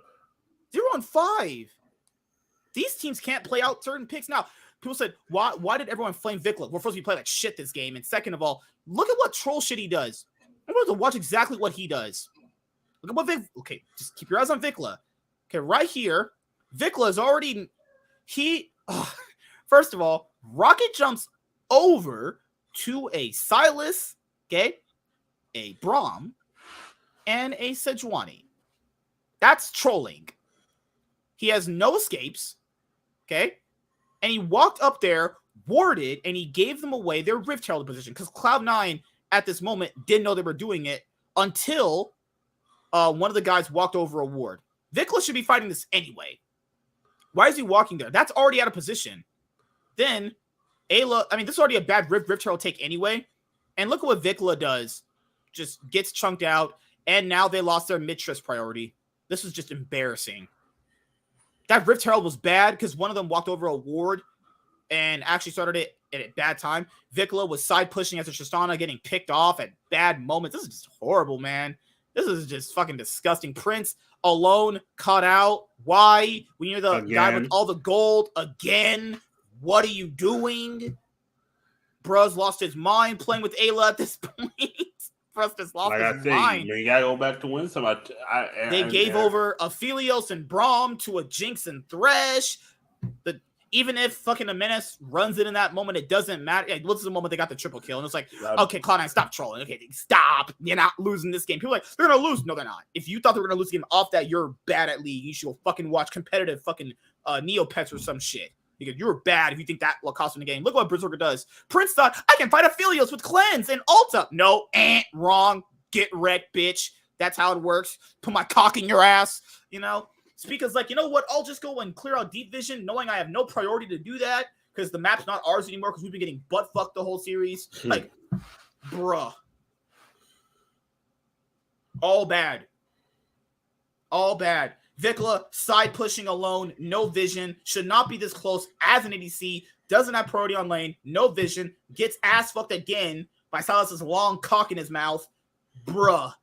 And people think Golden Guardians are going to lose to that. Look what, and this is what everyone was like, okay, this is series over. Berserker 2v2 killed of Jinx with Kraken Slayer, okay, and Infinity Edge at this moment, right? What items did he have before the start starts? Okay, so Vikla gets butt fucked right here because he's just fucking dog shit now. He's lost his mind playing in North America at this point. He lost his mind playing with Ayla like all the other guys did. Okay, so right here, Ayla stopwatches. Look, I want people to make sure they look at this. Ayla stopwatches as this ADC is getting bent the fuck over, and Aphelios is fisting this motherfucker. Aphelios took his fist down, fisted Jink, took all her shit out. He's seeing shit she ate fucking last week. That's how much shit came out of her ass. Ayla is like, you know what? I'm gonna stopwatch, not provide a hook, not provide a fucking lantern, not provide a fucking flay. What is that? What is that? That's so troll. If you do that, I'm gonna flame your ass. You're about to get, man, you were getting mega reported. What the fuck is that? This man stopwatched as they could have 2v2 fought Prince. This man stopwatched as he could have 2v2'd with his support to fight the ADC 1v1. They're probably still gonna die there, but at least if Thresh flays him or hooks him, it's gonna look. They maybe could have killed him a bit earlier. No, this is all. And Prince also trolled. He has cleanse. He didn't even cleanse Aphelios' ult. What is going on here? With Flash up? What? Yeah. Oh, I hate that. It's so fucking bad. Exactly. Prince dies with cleanse and Flash. He has a cleanse the Aphelios ult. Ayla stopwatches, so he can't help his ADC. His brain's been gone ever since he joined. That shit ain't been there for weeks. He wishes he had a fucking brain. That shit is just ass juice. Vikla's like, I'm gonna jump in, I'm gonna rocket jump to an Aphelios, and I'm gonna get one shot. No, look, I want y'all troll. Look at what Vikla just did. This is so fucking troll. Look at what he just did after this, because that's just ass fucking. Watch exactly what Vikla does right after this. This is how you can tell FlyQuest ain't going to MSI. Let Golden Guardians go. Golden Guardians are gonna get destroyed too, but at least they're trying to win some of these games. At least they're actually attempting to win. This is trolling on the highest level. Watch exactly what Vikla just does here. This is so bad. So Vikla knows he can't fight them. All right, that's cool. Look what he does. Look what he does. He rocket jumps forward into an Aphelios and a Braum. Look what Aphelios does. He Gale Forces in, ults him. He's two-shotted. Motherfuckers, you might as well just go to the cemetery at that point. Go to the graveyard. Yu-Gi-Oh! Turns graveyard, obviously. Get to the graveyard. You ain't worth it. Go to the graveyard. You're done. Go to the shadow. That looked like, look like when the girl, the guy's about to nut and you get slapped all over her face. That's what it looks like. Look, and like, oh, here, pop. Damn, motherfucker got blasted. I saw this. I was like, yeah, no, they're collecting paychecks. They're Jesus Christ, they're collecting. Look how bad that is. I'm gonna look how bad that is. He's just watching that. I was like, just get off the stage. Just leave. Then the three guys right there get zoned out. Impact's like, no making on. Wait, where's my team gone? Where my team at? Impact's going in like, where's my team at? They're all dead. They can't even kill a Renekton. Look at this. They can't even kill a Renekton. And then the Menace is like, oh yeah, free tree. just one shot. They can't even kill him. They can't kill him. Man, he was smoking on that Maokai pack. That Maokai pack's smoking good now. They can't even kill a Braum. Like, it's just all bad. There was a part where Cloud9 did play a little bad here. The dragon, when Berserker pushed too far ahead and he got killed off in a stupid way. Yeah. And then that was just dumb. People were like, Captain Flower shouldn't be so mean calling that stupid. That is stupid. Why are you trying to take a dragon with a Sejuani, a Renekton, and a Braum? Like, that's just bad. Obviously, they cannot do this at MSI. You do that, that's just bad. Obviously, if any team wants to face LPL and Korean teams, okay, your ADC should never, ever do that. Your ADC should never be by himself that fed and just get picked off like that. Giving you that big of a shutdown, yeah, those two mistakes. Outside of those two mistakes right there, the Dragon fight they should not be at and Berserker getting picked off, they played this series, I would say 98% well. Outside of just those two mistakes, I will give him a 98% on this test right now. He'd be a fat A+. A fat A. You're going to get an A. But after that, yeah, the game's over. This is a pathetic series. This is just, man, Cloud9 just fist these motherfuckers hard as fuck. I just don't think, based off what I've seen from FlyQuest, they're going to be Golden Guardians. Sorry. I just don't think so. But then again, Golden Guardians look so...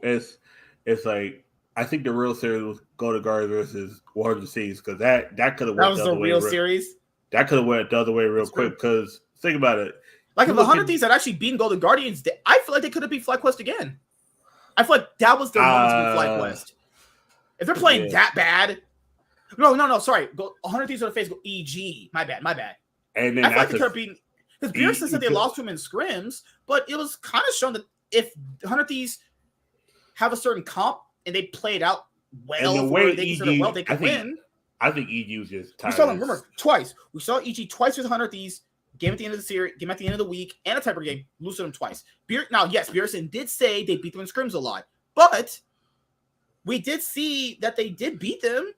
EG gave up their leads, right? But EG looked like they were done to split after all that COVID sickness. They look like they were done. They probably just lost. They probably got fisted in scrims the whole week, and they're just probably down morally. Think about it. When you don't go, like, when you got to skip 2 weeks of going, to the LCS studios, at some point you're just like, you know what?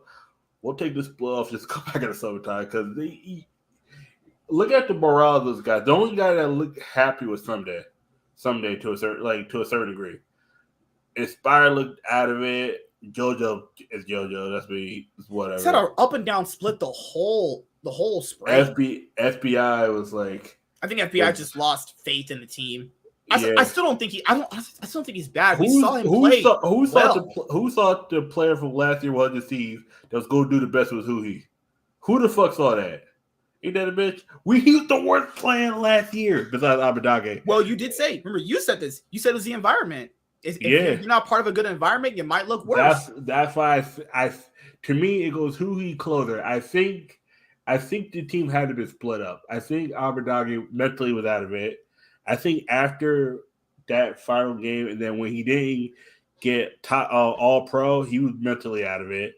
I think Sunday wanted to stay, but he knew 100 Thieves.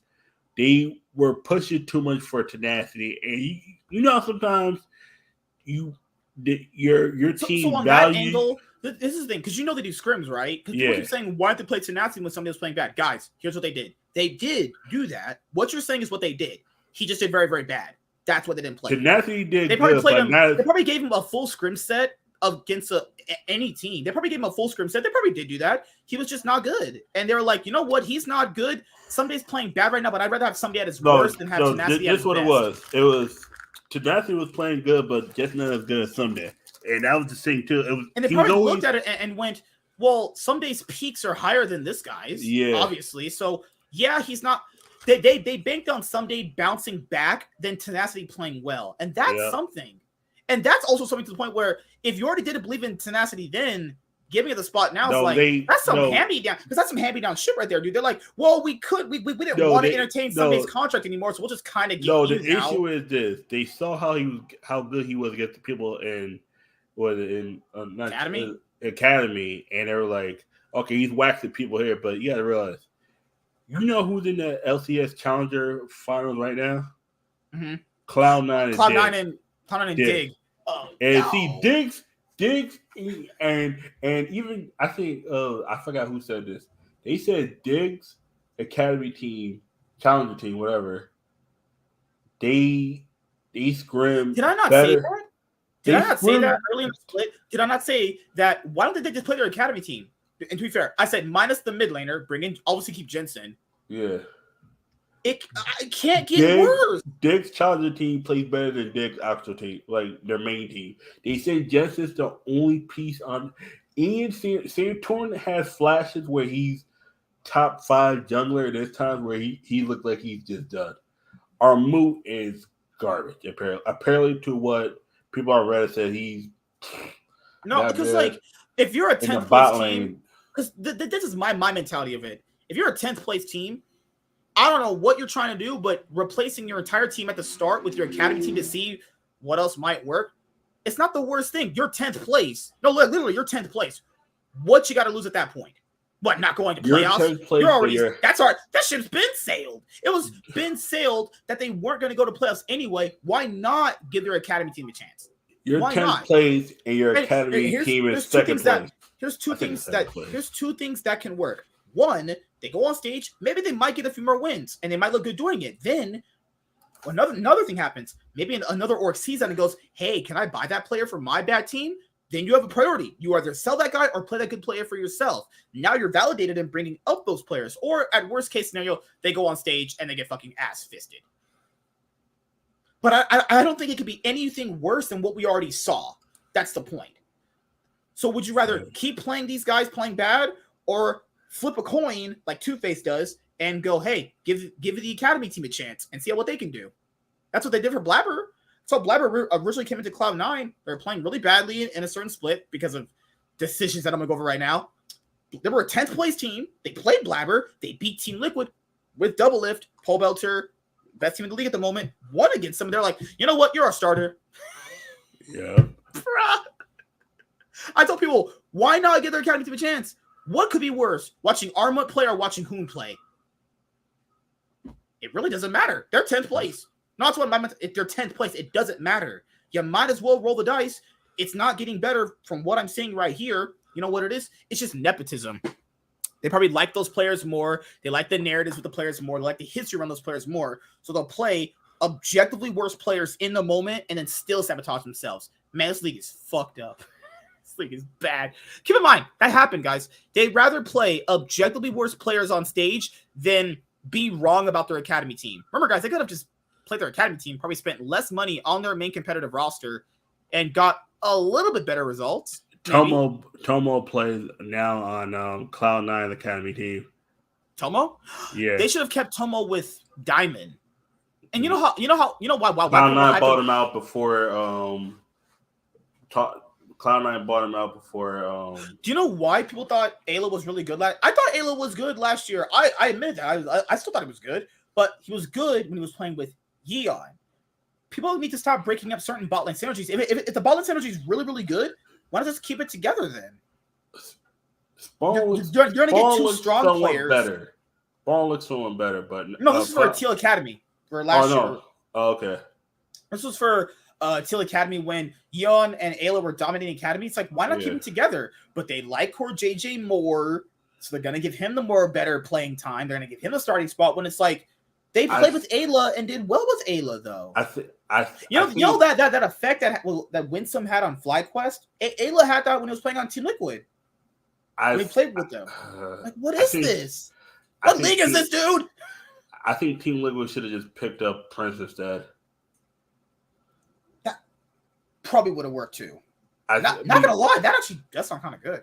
I think would he fix all their issues? Probably not. No, the issue is Core JJ. Like, can we keep it being Core JJ? That's why I said they should have just replaced Core JJ and Hansama with just Yeon and Ayla, who were already synergy built in. They had moderate LCS success to a certain extent. Core JJ needs to retire. He needs to become a coach. You know, our son. Let's go over the. Oh, we're running a little late. All right, so let's go over the Golden Guardians EG series. You know what, guys? It was a stomp. That's your analysis. No, I'm just not kidding. No, this wasn't a series. This literally. That was just. Oh yeah, I got some Sunday night football. All right, it's 30-0. All right, I guess the game's over. No, it's 30-0 at halftime. This and then you turn to the end of the fourth quarter and it's 56-9. Or no, 56-9, and the team didn't even get past the 50-yard line. This EG looked absolutely garbage. Oh my god!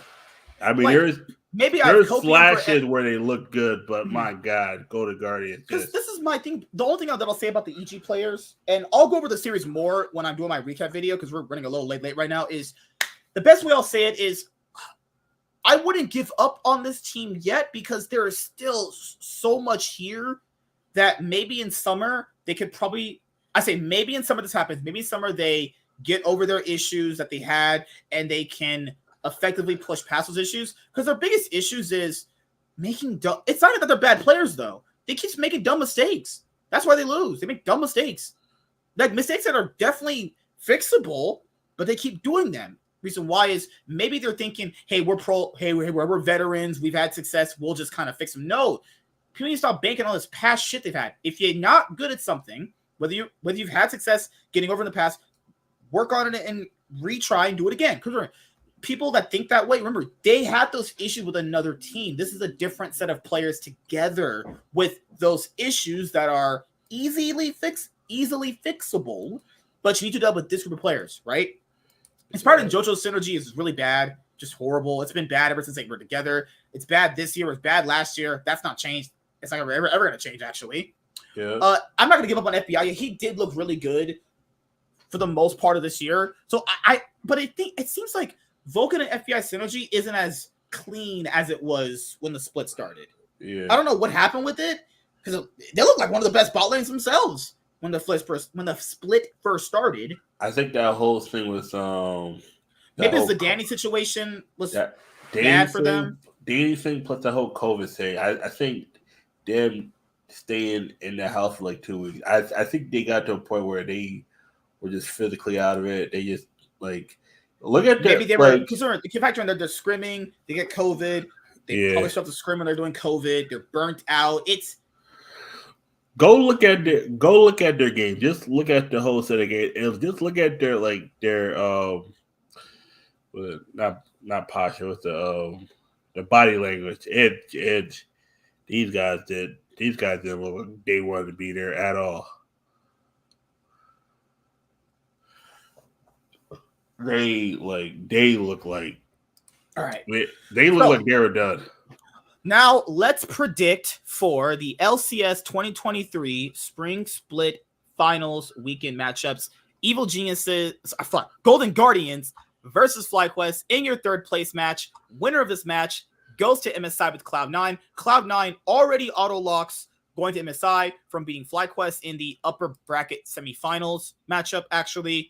So, I'm going to say Golden Guardians win 3-0, actually. I also Golden Guardians win 3-0. Based on what I've seen from FlyQuest just this week, I just don't see a world where they just win this on, honestly. I think Ayla has been such a negative anchor for him. Maybe he's not, I'm not saying he's a bad guy or whatever, but it just feels like this team is just not as good with Ayla. Like, he's just not, you know?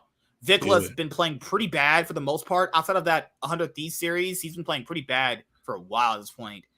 And Impact and Speaker synergy is bad itself. You know, their early game is not. If Gory and River get ahead, their games are over. And if they draft the way they did against Cloud9, that's also going to end up being pretty bad for them. I'm going to say Golden Guardians in 3. Maybe I see my boy Licorice at MSI. I randomly was just joking about Golden Guardians going to MSI, guys. That wasn't an actual serious prediction. Riot, maybe Riot leaked their script to me. Maybe Riot actually leaked their script to me. A Golden Guardians Cloud9 final. Now, even if Golden Guardians don't make MSI, I want to make sure this is put into context. This is their best split ever. This is their highest place finishing ever. They won their first playoff series last week against 100 Thieves. Now they've won more playoff series than they've won in years past. They've won now 2 playoff series back-to-back, you know? So this is a great split from them in general, regardless of if they go to MSI at all, right? They had that part of the split where they started looking pretty bad again. They pulled it together for the 100 Thieves series, and now they've went and got their confidence back from beating, EG2. So it looks like this team is just all reinvigorated to play up against FlyQuest. The only way I see FlyQuest winning is if they hard play through Prince. Yeah. It's the only way I see it at this point. Gory can definitely match Vikla. Licorice, can he match Impact? Probably not, but then again, does he really need to? Is Impact really going to take over the game like that? Maybe. Yeah, Golden Guardians, 3-0, FlyQuest, and whoever faces Cloud9 just loses. Doesn't matter if it's FlyQuest again. They'll just lose. 3-0. 3-0, Golden Guardians win 3-0, and whoever faces Cloud9 is lucky if they get to 1-game win. Unless just at all. So yeah, man, what do you think about the finals weekend? What are your predictions? I got Part of me wants to say FlyQuest 3-2. I feel like they're going to figure out the mistakes. I wouldn't be surprised if Golden Guardians make it. I think Cloud9 is getting first place no matter what. I think it's going to be 3-1. Cloud9. Guess whoever they go against. Like, I won't. Part of me wants to say Golden Guardians, but I just believe that. You want to, like, I want to hope. I would love if FlyQuest came back to form, but it's like, because I'll say this though, it would be more exciting watching FlyQuest come to form, because like theoretically, Golden Guardians at MSI will look pretty bad. I know people are memeing on it right now. Guys, that look bad because I know everyone's memeing on it right now. Time you watch them play at MSI, people are gonna flame the shit out of them. But isn't that what you wanted? Did you want Golden Guardians to go to MSI? No, not just that. They're gonna flame the whole shit out of LCS. These are your teams. Cloud9, they're going to respect Cloud9, the second team. Whoever's the second place team. Yeah, because it only can be FlyQuest and Golden Guardians now. That's it at this point. It's like everyone's memeing on it right now, but push comes to shove. When it comes to MSI and Licorice is getting fisted by Zeus, or he's going to lose to Doran. Even if Genji win tonight against KT, even if KT go like Licorice against Keen, Licorice against. Even Doran's going to destroy him. Like, and Doran's not even good. Doran's pretty bad himself. You know? Licorice like, versus fucking Zeus. Oh, God. Damn, man. Ugh. Or was it Licorice versus, was it 369? Yeah, 369, so fine. I don't even want to think about that. That's just a fucking mess. It's just Stick versus Gooey UT. Come on, son. Damn, he's lucky if he's not down 50 CS by 20 minutes. or no. All right. I was about to say Stick versus Jackie Love, but I don't think that's possible. No, because Jackie Love is out because Top Esports is out. That would also be bad for him, too. That would have been disgusting. Yeah. Fuck. Oh, my God. Top Esports. Let's go with the whole TSM angle. All right, so I don't want to go too much about it with esports and investing and shit like that. I'll save that big portion from my main YouTube channel when we cover this. Maybe not this week, but the next week actually. Plus check out the live stream from I think Saturday where we talked about TSM. Also check that out. But yeah, because for me to go over everything that I want to, it's gonna be pretty hard because there's a lot to explain there. But just from TSM, I'll just go as far back as last year. Last year, as you guys know, Misfits Gaming sold their slot to Team Heretics. Among the teams that were going to sell their slot or try to purchase the Misfits Gaming slot and put it in Chaz's app. I'm just kidding with you guys. Just joking. Just joking. All right. Serious mode. All right. So last year, Misfits Gaming put their LEC slot up for sale. It eventually went to Team Heretics. The people in the running to purchase this slot was Team Heretics, Carmine Corp, TSM were in the mix there too. People like TSM, yeah, TSM were a major front runner in purchasing Misfits Gaming slot. There have been also links to them to purchasing an LPL slot because that Blitz app they make a lot of their money through goes through the LPL actually. Yep. Now people said they want to buy Brazil. Don't, because other people are like, but Brazil has more viewership. First of all, Brazil is, I don't care if it has more viewership. Brazil is mega trash. That league is dog shit. I don't care if it has more viewers. It's got more. Great. Kudos to you. That's great. If Australia had more viewers, I would still think the same. Australia is shit. Australia sucks. And so does Brazil. Brazil's trash. More viewers, great. You can have that. All your teams are trash. We're talking like Dignitas would be the best team over there, which is how bad those teams look. So, yeah, Dignitas and Immortals. Hey. So this is my thing with it is I don't think they would ever leave the LCS though. Now, if these rumors are actually true, that they're going to be like downsizing a bit and paying players less money, $75K, I don't think that's too out of the realm possibility. Reginald did say that they expanded too soon. Remember, guys, the economy is in a weird flux right now. It's saying with the 100 Thieves and TSM and like a lot of these other esports orgs, they tried to expand too soon. And they not too soon, too much. They try to expand too much. And people keep saying about the FTX deal. The FTX deal, they didn't get the money from the XTF deal. They got the deal. They got the deal. They never got any money from the XTX deal. No. Because if they got money from the FTX deal, they would honestly, I mean, they'd be doing a whole lot better. Guys, Riot didn't even get money from the FTX deal for the LCS for that sponsorship. Nobody got money from that, from these two, TSM or LCS, because it was a scam. They weren't getting any money. I don't know why people keep saying the FTX didn't get any money from that. The difference between TSM and 100Cs expanded too much. 100Cs also didn't start doing crypto sponsorships. Yeah, they were able to survive because they still had a lot of merchandising and advertising where they were able to sell a lot of product. TSM, what they did was they expanded too much, and they expanded too much and too far. Remember, because think about it. Remember, they had their facility that they made the facility for the LCS when it got franchised, right? So this and then they made another one. Right. So back when they got franchising, it was a 20,000 foot square facility, kind of like the 100 Thieves facility. It's also not as big as that, but a fair bit smaller, right? Then they had the FTX sponsorship deal. They start making another one because they claimed they had too many. This is a video you can watch on their YouTube channel, still there, because they had too many employees. How can a 20,000 square foot facility not fit all your employees? Like, okay, so that's already sound like a lot of horse shit. But they go from having one huge facility to trying to spend the money to build another one. And it's like, okay, all right, they're making some big moves here. A lot more content creators they start hiring too, among other shit. Guys, I'm not trying to go through every bit of TSM's problems, but just saying that it's something that you'll notice here is they were banking on the FTX money.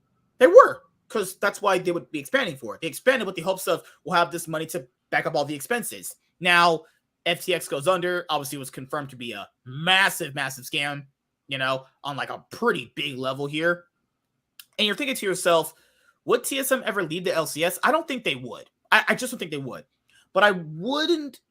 This is my thing about the TSM LCS thing in general, is I wouldn't expect TSM to make big offseason player moves anymore, based off of what's going on right now. I think their days of winning are for sure over. That split, that LCS 2020 summer split that they won with Bjergsen and Doublelift, that you say lucky split they won, that's the last split they're ever winning. Remember, guys, people like to hone in on split. Guys, they've won one split since franchising, which was that one.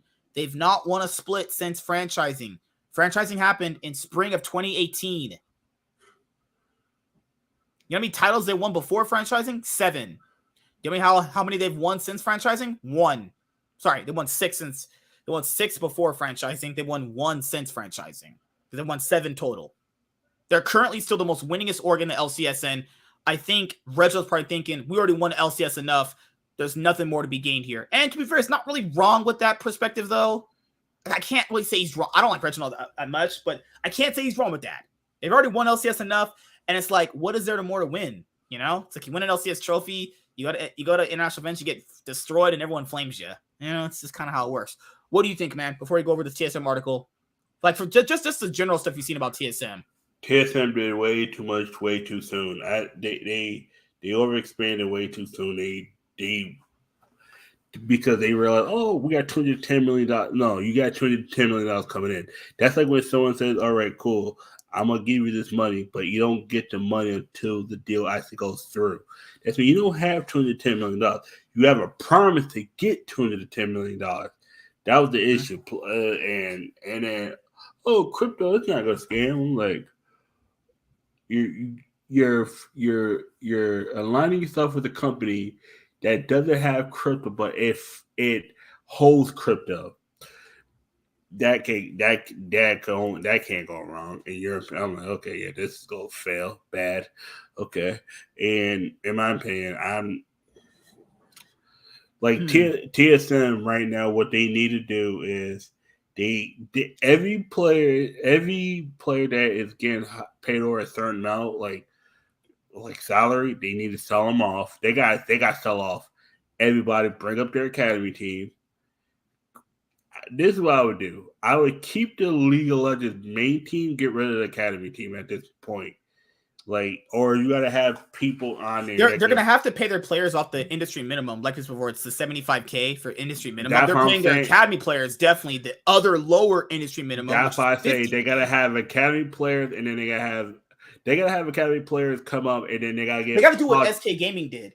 Literally pull basically players that people have either given up on or other solo prospects. That's what I think. That's what I think too, and that's what I would do. My academy, whatever team is on whatever players are on the main team, sell them off. Just whoever wants them, sell them at whatever price they can. You bring up the academy team, and then you start looking for. You start doing tryouts, and you tell them this is how much we can pay you. You know what I'm saying? Take it or leave it. Kind of then, thing, you know right here is the biggest issue. Now, like I said before, guys, I'm not going to cover the whole thing about my mind and my mentality toward esports right now. That will be for this Tuesday coming up. I promise I'll go more into that after that. This is a big problem here. What the fuck?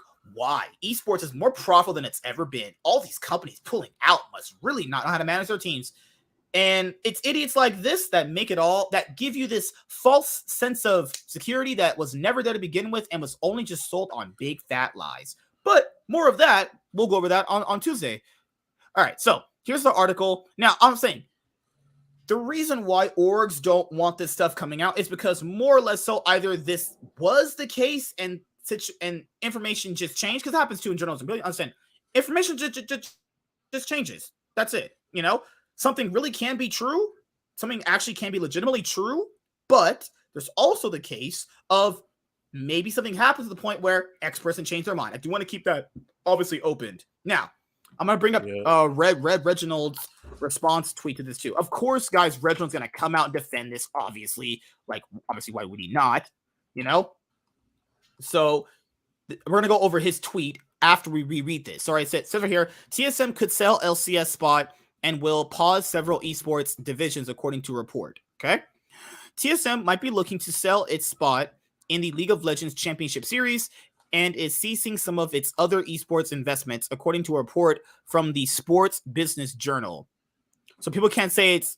I mean, Travis would never leak this shit. Let's be honest here. Travis wouldn't say anything about this stuff. Travis even made a video saying he knew some stuff. What a great epitome of journalism there for that guy. TSM has seen a recent exodus. TSM has seen a recent exodus of employees as the company has been scaling down its operations. And to be fair, this is not just them. Everyone's been doing this for the most part. This is, I want to make sure it's not like before with the 100 Thieves. It's not just them. Other orgs doing this as well. VP of Esports Operations Dominic Callis and Walter Wong were the first two high-profile departures in the organization, followed by League of Legends General Manager Glenn Pao Jen and Team Manager Chien Yu Christine Hong. This came months after the organization's $210 million naming rights deal with FTX fell through following the collapse of the cryptocurrency exchange. TSM CEO Andy Reginald Din recently said in a Reddit thread that TSM had expanded too quickly. Yep, I mentioned it before. And that people had to be let go for the company to be sustainable. Now, I want people to very keenly, accurately remember, what did that Forbes article put up? TSM, the most profitable esports org. The most valuable esport org was TSM, and everybody took that as they were profitable and sustainable. Remember that Forbes article that came out years ago naming TSM the most valuable esport orgs, valued at $400 million?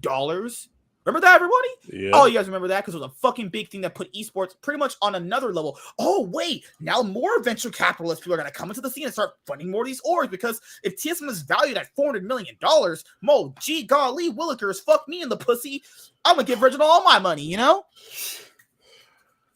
But if that were the case, if TSM was valued at a $400 million company, man, God, merch sales must be popping. Everything else must be doing really good. Remember, he mentioned, for it to be sustainable, they had to let people go. Remember, this is an org. This is the most valuable esport org on the top 10 list. Over Cloud9, over 100 Thieves, over G2, over Fnatic, right? Other big, Team Liquid, over FaZe Clan. Remember, everyone knows that Forbes article. I'll bring it up on Monday about all these dog shit valuations, right? And then nobody questioned how these orgs making money in like the legitimate way that you would understand a business makes money, not the esport way that everyone thinks about, right? So this org is valued at all this money, right? And people keep saying, well, I don't think there's a future in esports because it's super unsustainable and all sort of stuff. So you're telling me the most profitable, the most valuable esport org is not sustainable? That's pretty bad. That's fucking awful. But not that's surprising. Pretty concerning. You know? Did you ever see that article, man? Do you know what article I'm referencing? I know what you're referencing. Mm-hmm. I thought it from the outside. I was like, and I thought this was gonna be a niche. I thought this was gonna be one of those things where it was gonna be good for a while, and then but the money just wasn't there, and it disappears.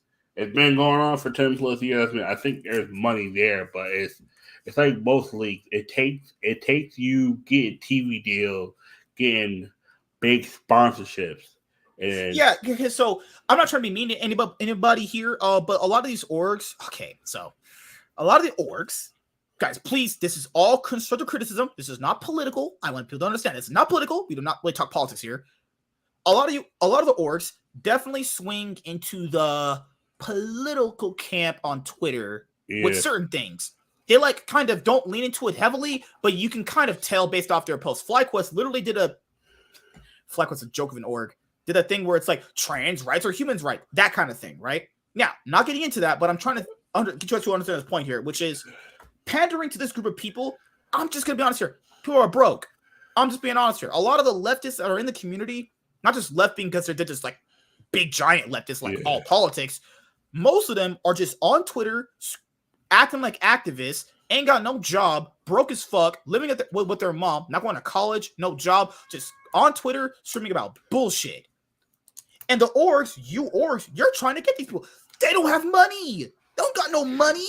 They're trying to get everybody. That's the thing. It's like, no, you can't get we can corner this marginalized group of people. Guys, these orgs need to stop doing that. You guys aren't trying to get the biggest demographic of audience. They're probably thinking, oh, we'll just include... No. The audience that they're mainly trying to go for, as you can see, is younger people. People don't got money like that. They can barely get a job themselves now. If the economy is already bad, then a young person is going to have an even harder time getting a job, which is the audience you want. Yep. I mean, there's more, guys. There's more on this. I want to keep going over, but just look at that. Look at what these orgs do, and you can run your business however you want to. But I'm going to criticize these bad decisions you're making, trying to pander to all these people. These orgs are sitting there pandering to these idiots about Carlos. These motherfuckers ain't bought merch in their lives. Ain't bought a fucking. Couldn't afford a jersey. Couldn't afford a basic shirt from these orgs. You motherfuckers want to go, hey, yeah, guys, to take down Carlos and all this bullshit. Like, oh my god, shut the fuck up. The FlyQuest CEO's like, man, our org's running pretty good. How many titles has FlyQuest ever won? It rhymes with hero. He's like, man, we're doing good things over here at FlyQuest. Like what? Okay. That's me for the first time. Go to Guardians at FlyQuest. Is this the furthest either team have ever went? FlyQuest made 2 finals back to back, and they made Worlds in 2020. Oh yeah, yep. Okay. This was Golden Guardians' best year, just by far. Okay, yeah. I did. FlyQuest had another thing. I did FlyQuest forget had about their best regular season. Remember, they had the 14-win record. That was their best regular season record ever. Okay, yeah. I totally forgot that FlyQuest did do that, and then after that, they kind of flamed out for like 2 years, right? Yeah, I mean, 1 sec. All right.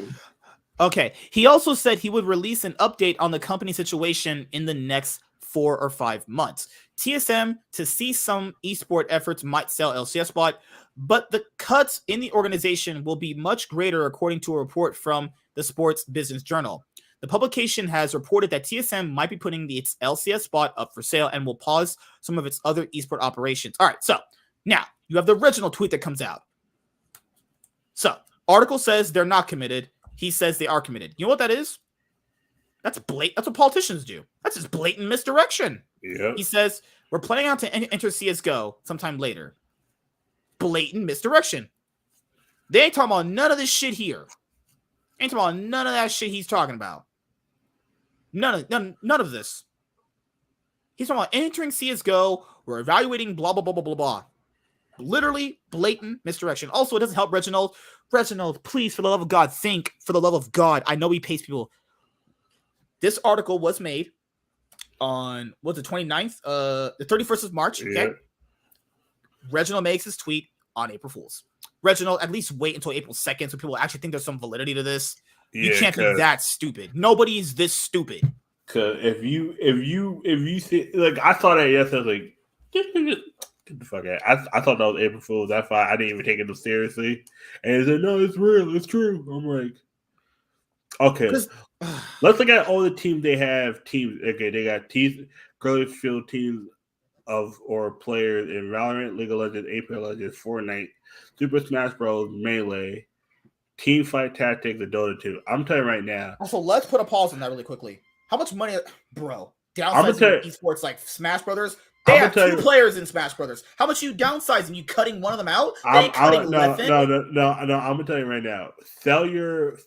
You sold Rainbow Six, who just won the championship. Mm-hmm. They literally just won. They just won the fucking champion. Oh, you sell them? No, I'm gonna tell you right now. If you want to make money, sell Teamfight Tactics. They're like who the fuck playing Teamfight Tactics like that? Sell them. Sell Fortnite. Fortnite's a dying game. I'm sorry, no offense. Fortnite is casual, but people don't want to play competitive like that. Sell Fortnite. And they have the famous Apex. People said Apex is dead. They have the famous Apex players. That is enough to draw in enough viewership for that. Those players are enough to give them that. This is what the problem. Okay, the article's great. I'm not saying the article's bad, but this is what this is the information they got. Okay, so how are you going to downsize in Melee? They literally it just says Leffen. I like Leffen. I think it's pretty cool. How are you going to downsize in? Okay, how do they downsize in? This is why TSM. Oh my lord, how do you downsize in a game where it's a 1-player game? They have the other guy for Ultimate and they have Leffen for Melee.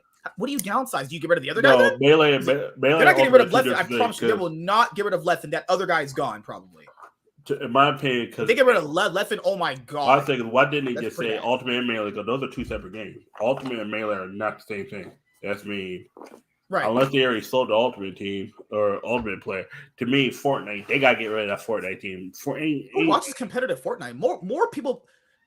I've never seen an esport where more people are watching randoms play than the pros. Yeah, that's if Farrell abruptly withdrew from Rainbow Esports despite having this record, winning the world champion in 3 in 3 years in which they competed. It was like with 5 trophies, you have more. And don't forget, this is the same org that had Mythical as the Fortnite team and completely.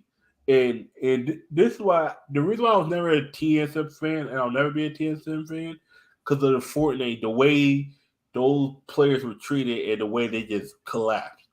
To me, TSM only needs to have 4 teams: Valorant, League of Legends, if maybe not Dota, Apex, and maybe. You keep your content creators, Apex. They don't even have content. No. They need to get rid of all the content creators because they have content creators. Remember, they got rid of that one girl. They signed a pretty high-profile girl and got rid of her because of some Snapchat post she did where she was. Yeah, okay, I would say she was in the wrong with what she did, but this was literally that same Kara Lynn situation with that one purple. But don't forget, weirdo got that girl fired. They pulled that shit. They took the girl's fucking video up and fired her because of it. It's like she already moved past that. Don't forget, they also had Cutie Cinderella, and they did Cutie Cinderella. Yeah, they don't do any content. Like at least Team Liquid does content. Well, sees we know they do content. They just signed E-Rob 331. Just I like E-Rob, but he don't. While TSM is known for its esports arm, the organization is owned by Swift Media Entertainment, which also operates gaming application Blitz and talent agency Icon. In July 2022, while the deal with FTX was still on, Dexerto reported that TSM had considered selling its LCS spot and buying the LEC spot that Misfits eventually sold to Team Heretics, right? TSM are one of just 2 organizations alongside CLG that have competed in every season of the LCS since the league was created in 2013. They have 7 LCS titles to their name, though it has been over 3 years since they last won the North American League. Yeah, it's true. They've won 1 title since franchising and 6 before. Also, these other titles they won before franchising were with, we'll get to that later, but it was a little bit more easier to win back then than it was, now, obviously. So yeah, TSM, will they ever leave the LCS? I don't think so. But I do think they would definitely stop buying high-profile players to actually win the LCS. They need to stick to specific sports and do not be signed. If you're not going to do content with these content creators, do not sign these content creators. Because all you got them. Oh yeah, we got this content creator, but you like don't they still have Myth, right? No, Myth been gone. What? Oh no, the other guy, Daquan. Yeah, Myth and Daquan are gone, right? Yeah. Myth was like fuck TSM. Myth is independent. Myth almost went to 100 C's. There's that whole joke about it, but he ain't going to nowhere. He wanted to have his face in Pokemon's ass. That's where he wanted to be. Pokemon OTV. Oh shit. I mean OTV. No. You mean he wanted his face in Valkyrie's ass. I can't blame him. But That's fine. I'll just go with that. But the thing was Myth though. The way he got treated like TSM and the way the players around him, I can see why Myth is like. You barely see Myth play Fortnite now.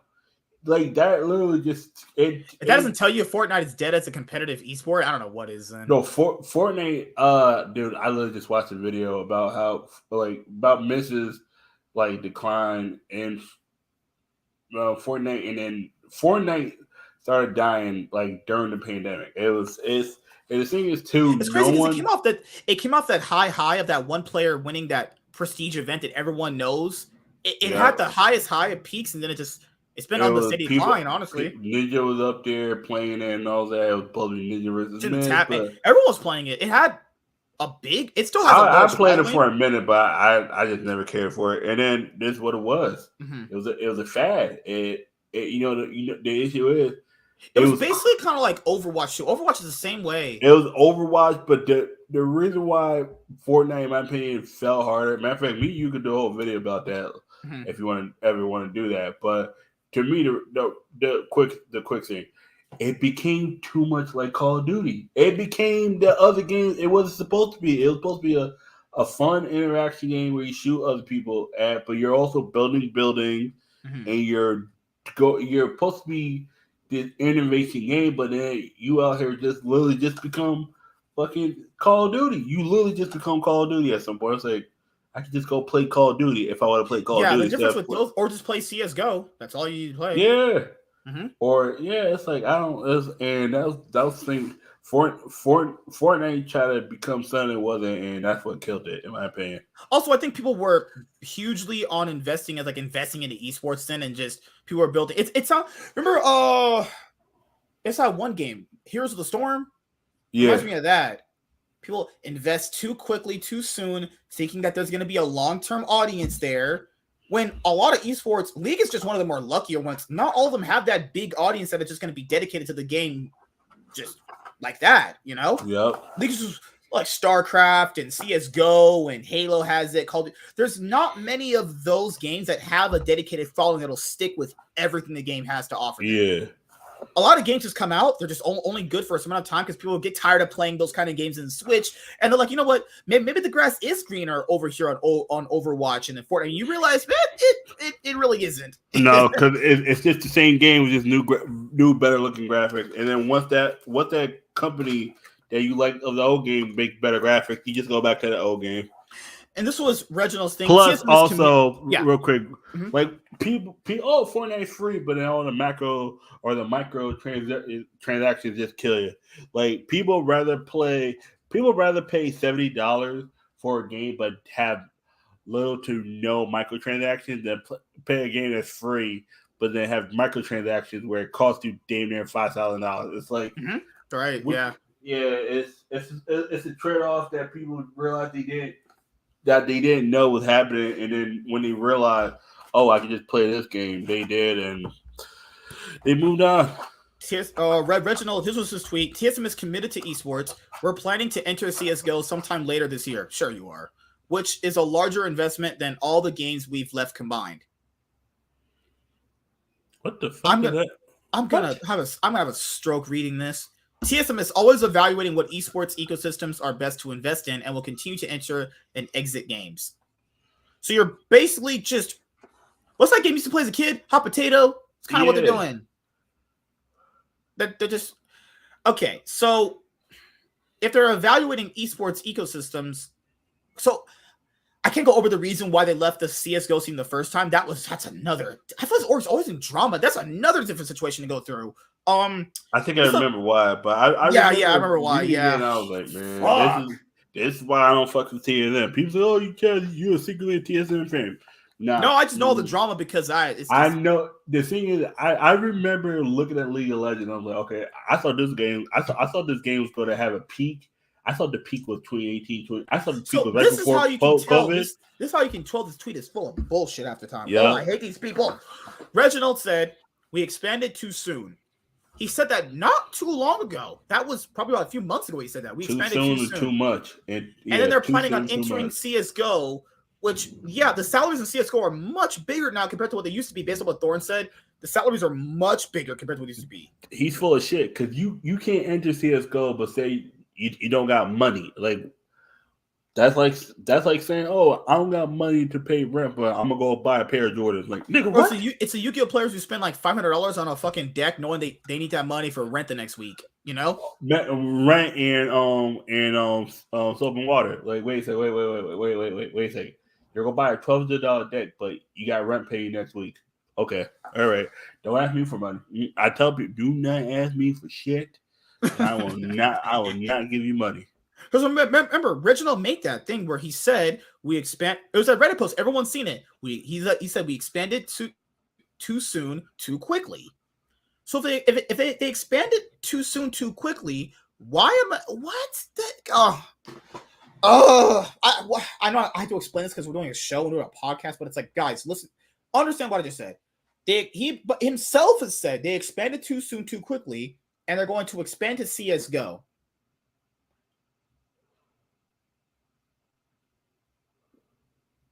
Yep. I'm done. I'm just done. I can't do it. My brain is gonna fucking fry. These orcs give me a headache. Holy crap. Exactly. Oh, Sean tweeted. Okay, what did Sean say? Okay.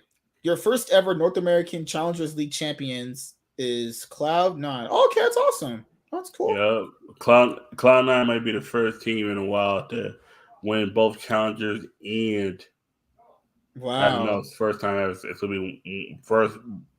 I told you, man, their Challengers team is just like their Challenger team right now could beat Dignitas. Jack did say he would get them into an LCS slot. I mean, Diplex.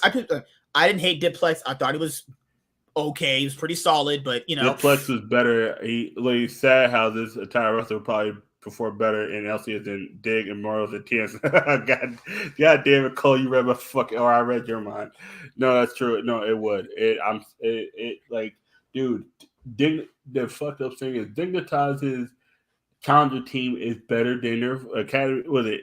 Is Challenger Academy the same thing or two separate things? It's the same thing. It's the same thing. Okay, yeah. Their Dig's Academy team is better than the regular team. If you keep Jensen as the leader, you just bring up the Academy team, they still get to the finals. Except they probably beat Dig. They probably beat Cloud9. But it's like, dude, the Dig's main team is garbage. Okay, yeah, no, I'm happy for Cloud9 because they were the only one. They knew Diplex wasn't ready for the main stage. I'm not gonna lie. And Mendes was always better, but they gave Diplex a chance. Diplex didn't look bad, but he needed too much help. He needed too much help from the other guy. But when he was down there, they were all able to learn together. You know what I'm saying?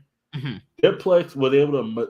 The thing about Diplex was able to make mistakes, and some of these teams were so bad that they were able to make mistakes, and Diplex would still beat them. Like that's how bad some of these Challenger teams was. Trust me, I watched Challenger games. I'll still put them on, and I'll try and watch. But it's and you're like, hey, I'm gonna find that diamond in the road, but it's like it's so hard to find it. It's so hard. Their casting is better than the Tigers' casting. I ain't gonna lie, man. Yeah. You said, put Tigers and Challenger. Please don't do that. Don't fuck up Challenger for me, man. Don't do that. It's a safe haven from her. Because if I hear her sexually get an orgasm on stream again, I heard it. I'm like, cause I heard it the first time, and I just think nothing of it. I'm like, is her voice always that annoying? Can I be honest with you? I only hear the only time I turn off the mute if the game is on pause. and then I gotta listen to her talk during that pause. The only reason why I don't mute her is because I do need somebody to listen to sometimes. If the LCS stream is on, it's like I don't really want to watch anything else right now. But I do serious things. I'm watching them while listening to music. I'm good. Or I'm watching another video. Because I've actually never ever muted an LCS or a league stream ever. I've just never did it because if I have that on, I'm like, oh, this is the only thing I kind of want to watch on it because I gotta see what's going on in the game. I don't mute LEC when I watch them and LCK. I don't mute those. I don't mute. And then LPL sometimes I mute them. It's like sometimes the LPL I'm like, what the fuck? Because like I was like, nah, I'm good. But like not bad. Sometimes I'll just be too tired watching them. But LCK I don't mute those. But I was like, damn, okay. Because and also what I do sometimes I'll watch LS or Sneaky and Meteos do their like co-streams, but but I didn't really see fucking moan. I heard it and I heard it one time and this is fucked up with me too. Sometimes I can listen to her and tune out what the fuck she's saying because I'm doing something else. I'm like. Even when she's talking in narratives, it's like, bro, we've heard this stuff 1,000. Everyone knows it. If you're new, obviously you won't know what she's saying, but it's like, bro, I've heard this 1,000 times. You know, and she's not even saying it in an interesting way. It's like this is her opinion about what it should look like. It's just please kill me now. I heard that T1 is poaching Bougie from TSM. No one's poaching anything from TSM. If you poach players from TSM, you need to be in jail. Boogie, what the fuck are they gonna do with Boogie? Throw him off a cliff? Like the fuck? Oh god! Remember, they got Boogie from Mexico. Just saying, he was playing in Mexico. Boogie, what team want to go poach Boogie for? Like. To be fair, he was probably thinking the same shit when they first poached him last year about coming over from Mexico. It's just saying. You probably like, wait, why am I here? By getting a green card? I was like, whoa. Oh, God. Well, guys, we're going to wrap this up now. We had a great show tonight. Like I said before, guys, if you can't watch the live streams, don't worry. I got my recap video coming up for the LCS 2023 Spring playoffs, combining both weeks because I didn't get to do a video last week because I was just so busy last week. So I'm gonna combine both weeks together, and honestly, have my LEC video dropping too. I think that's a good idea because I think last week it wasn't that many games. It would make sense to recap the first half of the playoffs and then you recap the finals. Because I'm not gonna lie, this week was so uneventful. It was two fucking sweeps. And then you had the Tigers casting one of them, and you're like, well, that's my enjoyment's gone. Oh no, I like. I'd rather watch LS's coast. Like that's what I do. I don't watch co-streams like when they're live. I'll watch their the content on YouTube. I know. It's pretty good. No, dude, I was watching double of co-stream. I was watching double. The nerve of that guy to be like. The nerve of that guy to be like, this guy is. You know what the fucked up thing is? People were trolling him like, double of, why aren't you still in the playoff? That shit had me fucking rolling. No. The nerve of that guy to be like, this team's drafting bad. Motherfucker, you played Jinx and Thresh 4 games in a row and lost on it. I don't want to hear you say shit about drafting bad. He didn't say that much. He didn't say that. He did shit on FlyQuest. He did shit on him. He said, why are you drafting Fly and Thresh? Didn't you watch 100 C's game or our games? He knows how to joke on himself. That's a good thing. It's a nerve of that guy to be like, well, all these teams are banning out my champions. Yeah, every bad team in the league.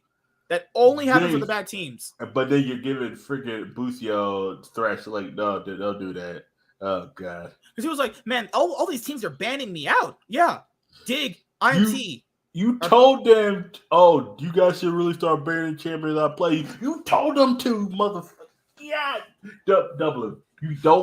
I don't like being the cocky guy in the fucking, like when I go to locals, I don't like being the cocky guy. Oh, use Droll against me. But then I can't get mad if motherfucker Drolls me. Because I told this motherfucker, that's how you stop my deck. Mm-hmm.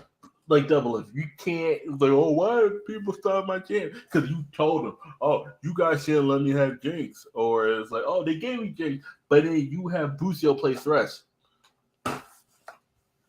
Or like double if. Sometimes being a cocky guy in the fucking room is not the best idea.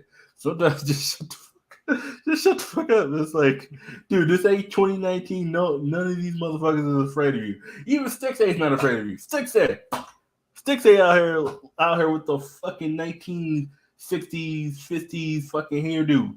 Out here look like a fucking skinny version of Elvis on crack at 75. Like, get the fuck out of here. Six A's not afraid of you.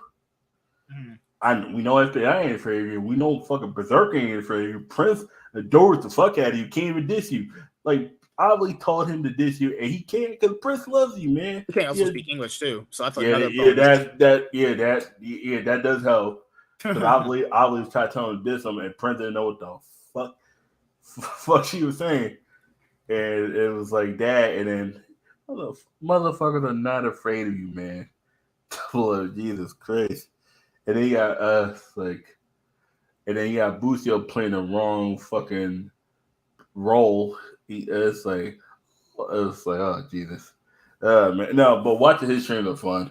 Watching it's just the nerve of that guy to be like, this team is doing bad, bro. We just saw you play. I don't want to hear. It's like I don't want to hear shit from you. No, I love, dude. His cast just be trolling. I was like, oh, why aren't you student players? I thought you were this all-time Kings player. I was like, Jesus Christ. And Dublin doesn't want to be anybody because he knows it's true. He's like, okay, I'm not really chatting. He said he wasn't scared. He said people like Prince and Berserker didn't like scare him when playing. God, this guy. I don't think they do scare. I don't think he meant scare in a way is like he's just mentally can't play against it because they're just that good. It's the thing of like he basically worded it in a way that you think like, oh yeah, he'll be able to compete with them. No, he can't. He's just objectively worse than them in every regard, even if they're playing bad.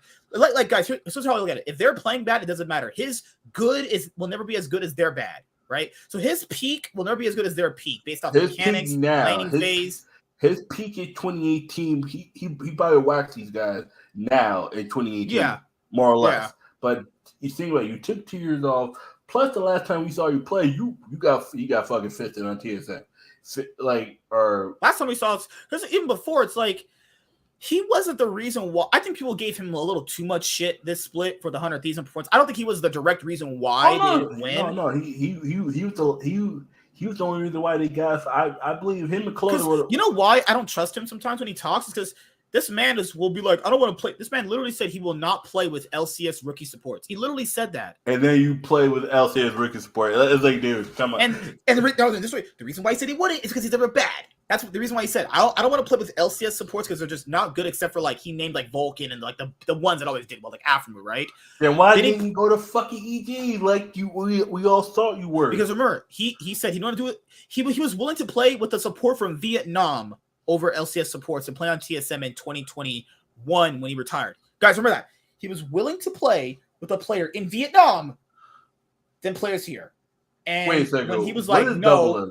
Is Double Chinese or Korean? Yeah, he was born here in America. No, but I mean, does he speak another language? No. He's one of those. He's Chinese one of those Asian English. Chinese. Oh, okay. Wait a second. No offense. Vietnamese are the worst people to learn how to speak English. If they're not taught English by the age of 4, it takes from what my friend told me. Most of them don't know how to learn English. Like it's harder for them to learn how to English. Because this is my thing is like because we're how they're talking about sport art. Because Vietnam's a communist country. That means they don't teach English over there like the way you think they do. Because remember, they were gonna get sword art, and they got sword art. Double F didn't think they're gonna get sword art, so he was like, I don't want to play with this roster, and that old Red Reginald beef. But it's just he says he didn't want to play with LCS level supports. He thought they were bad. That's why I knew it was bullshit. This guy just is full of shit. I mean, he was right. Playing with the LCS support probably isn't that good. But then if you already knew that, then why are you doing it then? Then why are you doing it now? And then he tried to support on that bullshit. He's like, well, we'll just get better throughout the split. Our results at the moment really don't matter. It's like, yes, I knew that was bullshit because I've seen teams do it all the time. I've seen teams in the offseason go, yeah, it doesn't matter how our split's initially going. We'll just play through it. We'll just push past the hard times. Motherfucker, guys, they cut their coach. Hard times, right? They cut their coach and got Nuke Duck to do it for them. Then their hard times, yeah, they got them their little win streak. Also was issues in that too, but they got it together, right? Kinda. Then they push through the hard times only to play Jinx and Thresh 4 games in a row and lose. Yep. I don't know. That's like why when a team says in the offseason, "Oh yeah, if we do bad, we'll just push past it." No, you won't. You're gonna start making changes. Fucking lying ass motherfuckers. God. Also, all right, guys, that's it. Anything else you want to say, man, before we close out this? Actually. Oh man, this weekend was crazy. I mean, the LCS were some of the letdown, but man, I hope this finals weekend is better as well as with all over. Because there's been too many damn blowouts. We need some competitive games. Because I swear to God, if Golden Guard is 3-0 FlyQuest, this might be the last year I watch LCS. This is bad. These teams are getting waxed. And I love that who he got to a team that actually utilizes. That was actually a nice, good field story for him. Everyone was flaming him last year for their bad performance. Because he was literally doing just bad. He was not helping your 80 carry or your fucking jungler. It was also crazy because it was in an engaged support meta, which is like his thing. That's why him and SPA were always conflicting. I'm like, oh my God, and then I got a middle laner that's mentally gone.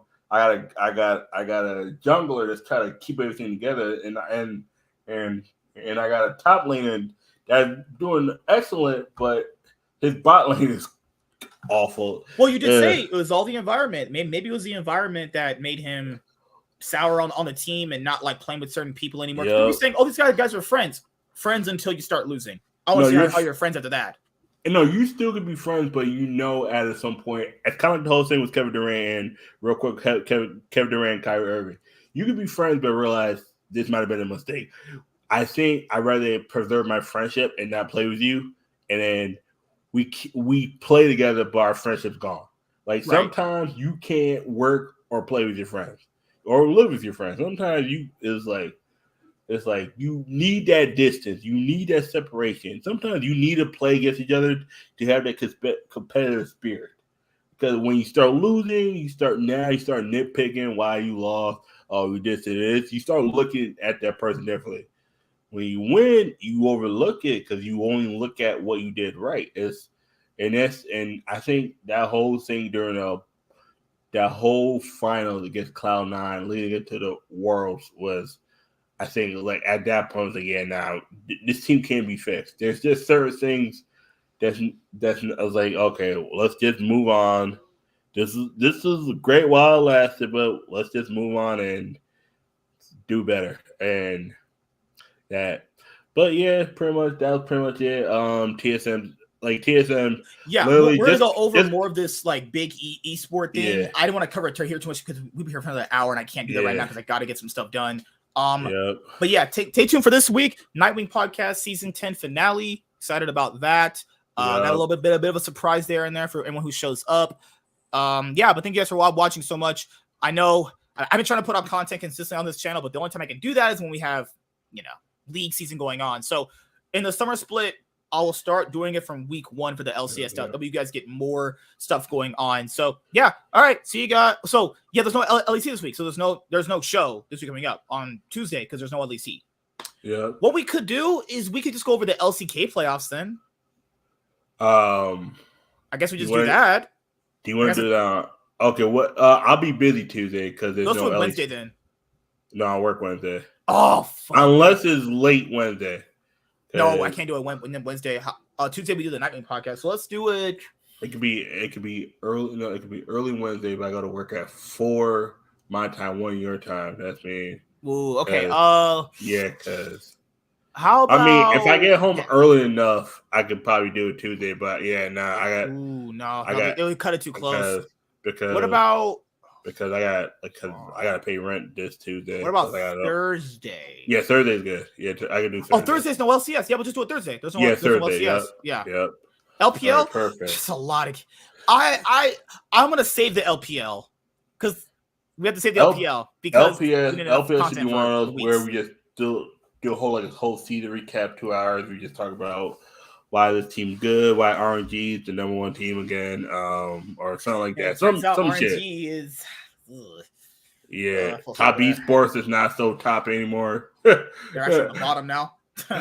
Imagine a team top, and then or was it EG's? It was I thought EG always stood for Elite Gaming, but still EDG. No, it's named after their CEO Edward. No, it's called no, not EG. EG in LCS. Is Evil. Oh, yeah. I thought it meant Elite Gaming at first. I didn't realize. And then they took actually being an Evil Geniuses literally with Danny. Guys, we didn't actually mean live evil. That wasn't real. People were joking. That wasn't serious. Yeah, don't live evil. Live sanely. Live good. Hashtag live good. You know. Yeah. Yep. All right. That's pretty much it. That's pretty much it. We'll do our LCK because I want to do a recap video of the LCK playoffs. We'll just do that on Thursday then. Yeah. Honestly. T1 is here and everybody else is just fighting for second. Arguably, who do I want at MSI? I want my Gen G. I want my Gen G. We forgot the teams are going to get their icons. I want the Gen G icon. I'm rooting for my boys Gen G. I root for Gen G in the LCK. I hope they win. From the icon part, Gen G. From a competitive standpoint, KT just got more fight than Gen G. Gen G could have got swept if T1 just didn't throw game 3. T1 literally threw game 3 just for game 4 to just to be like, all right, cool.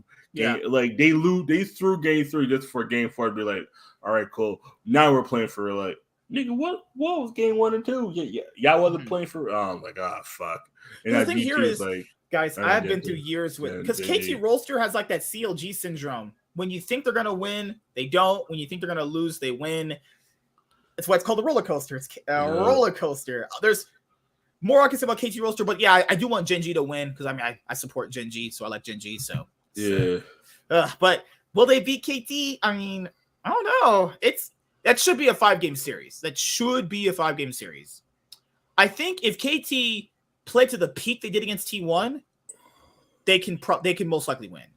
Yep. But the problem here is, guys, people understand a lot of teams do that. A lot of teams play to a peak level against certain teams, but then play down to other teams' level because they're just not as good against other teams. Or some teams just peak against other teams and still lose. That's just the case with games. You know, KT could have looked really good against T1, but they looked pretty good against Homolife last night too. So, did you watch the Homolife KT series? Because they looked pretty solid in that one too. I saw part of that after finishing watching. I do know KT won. Yeah, they looked pretty good in that. So it's this: did they only play up to that peak level against T1, or is because I like to go with teams? What is the real team I'm watching? Are you peaking against this team, or is that really you? Because against other teams, we'll just watch them get destroyed. That's why I don't like seeing.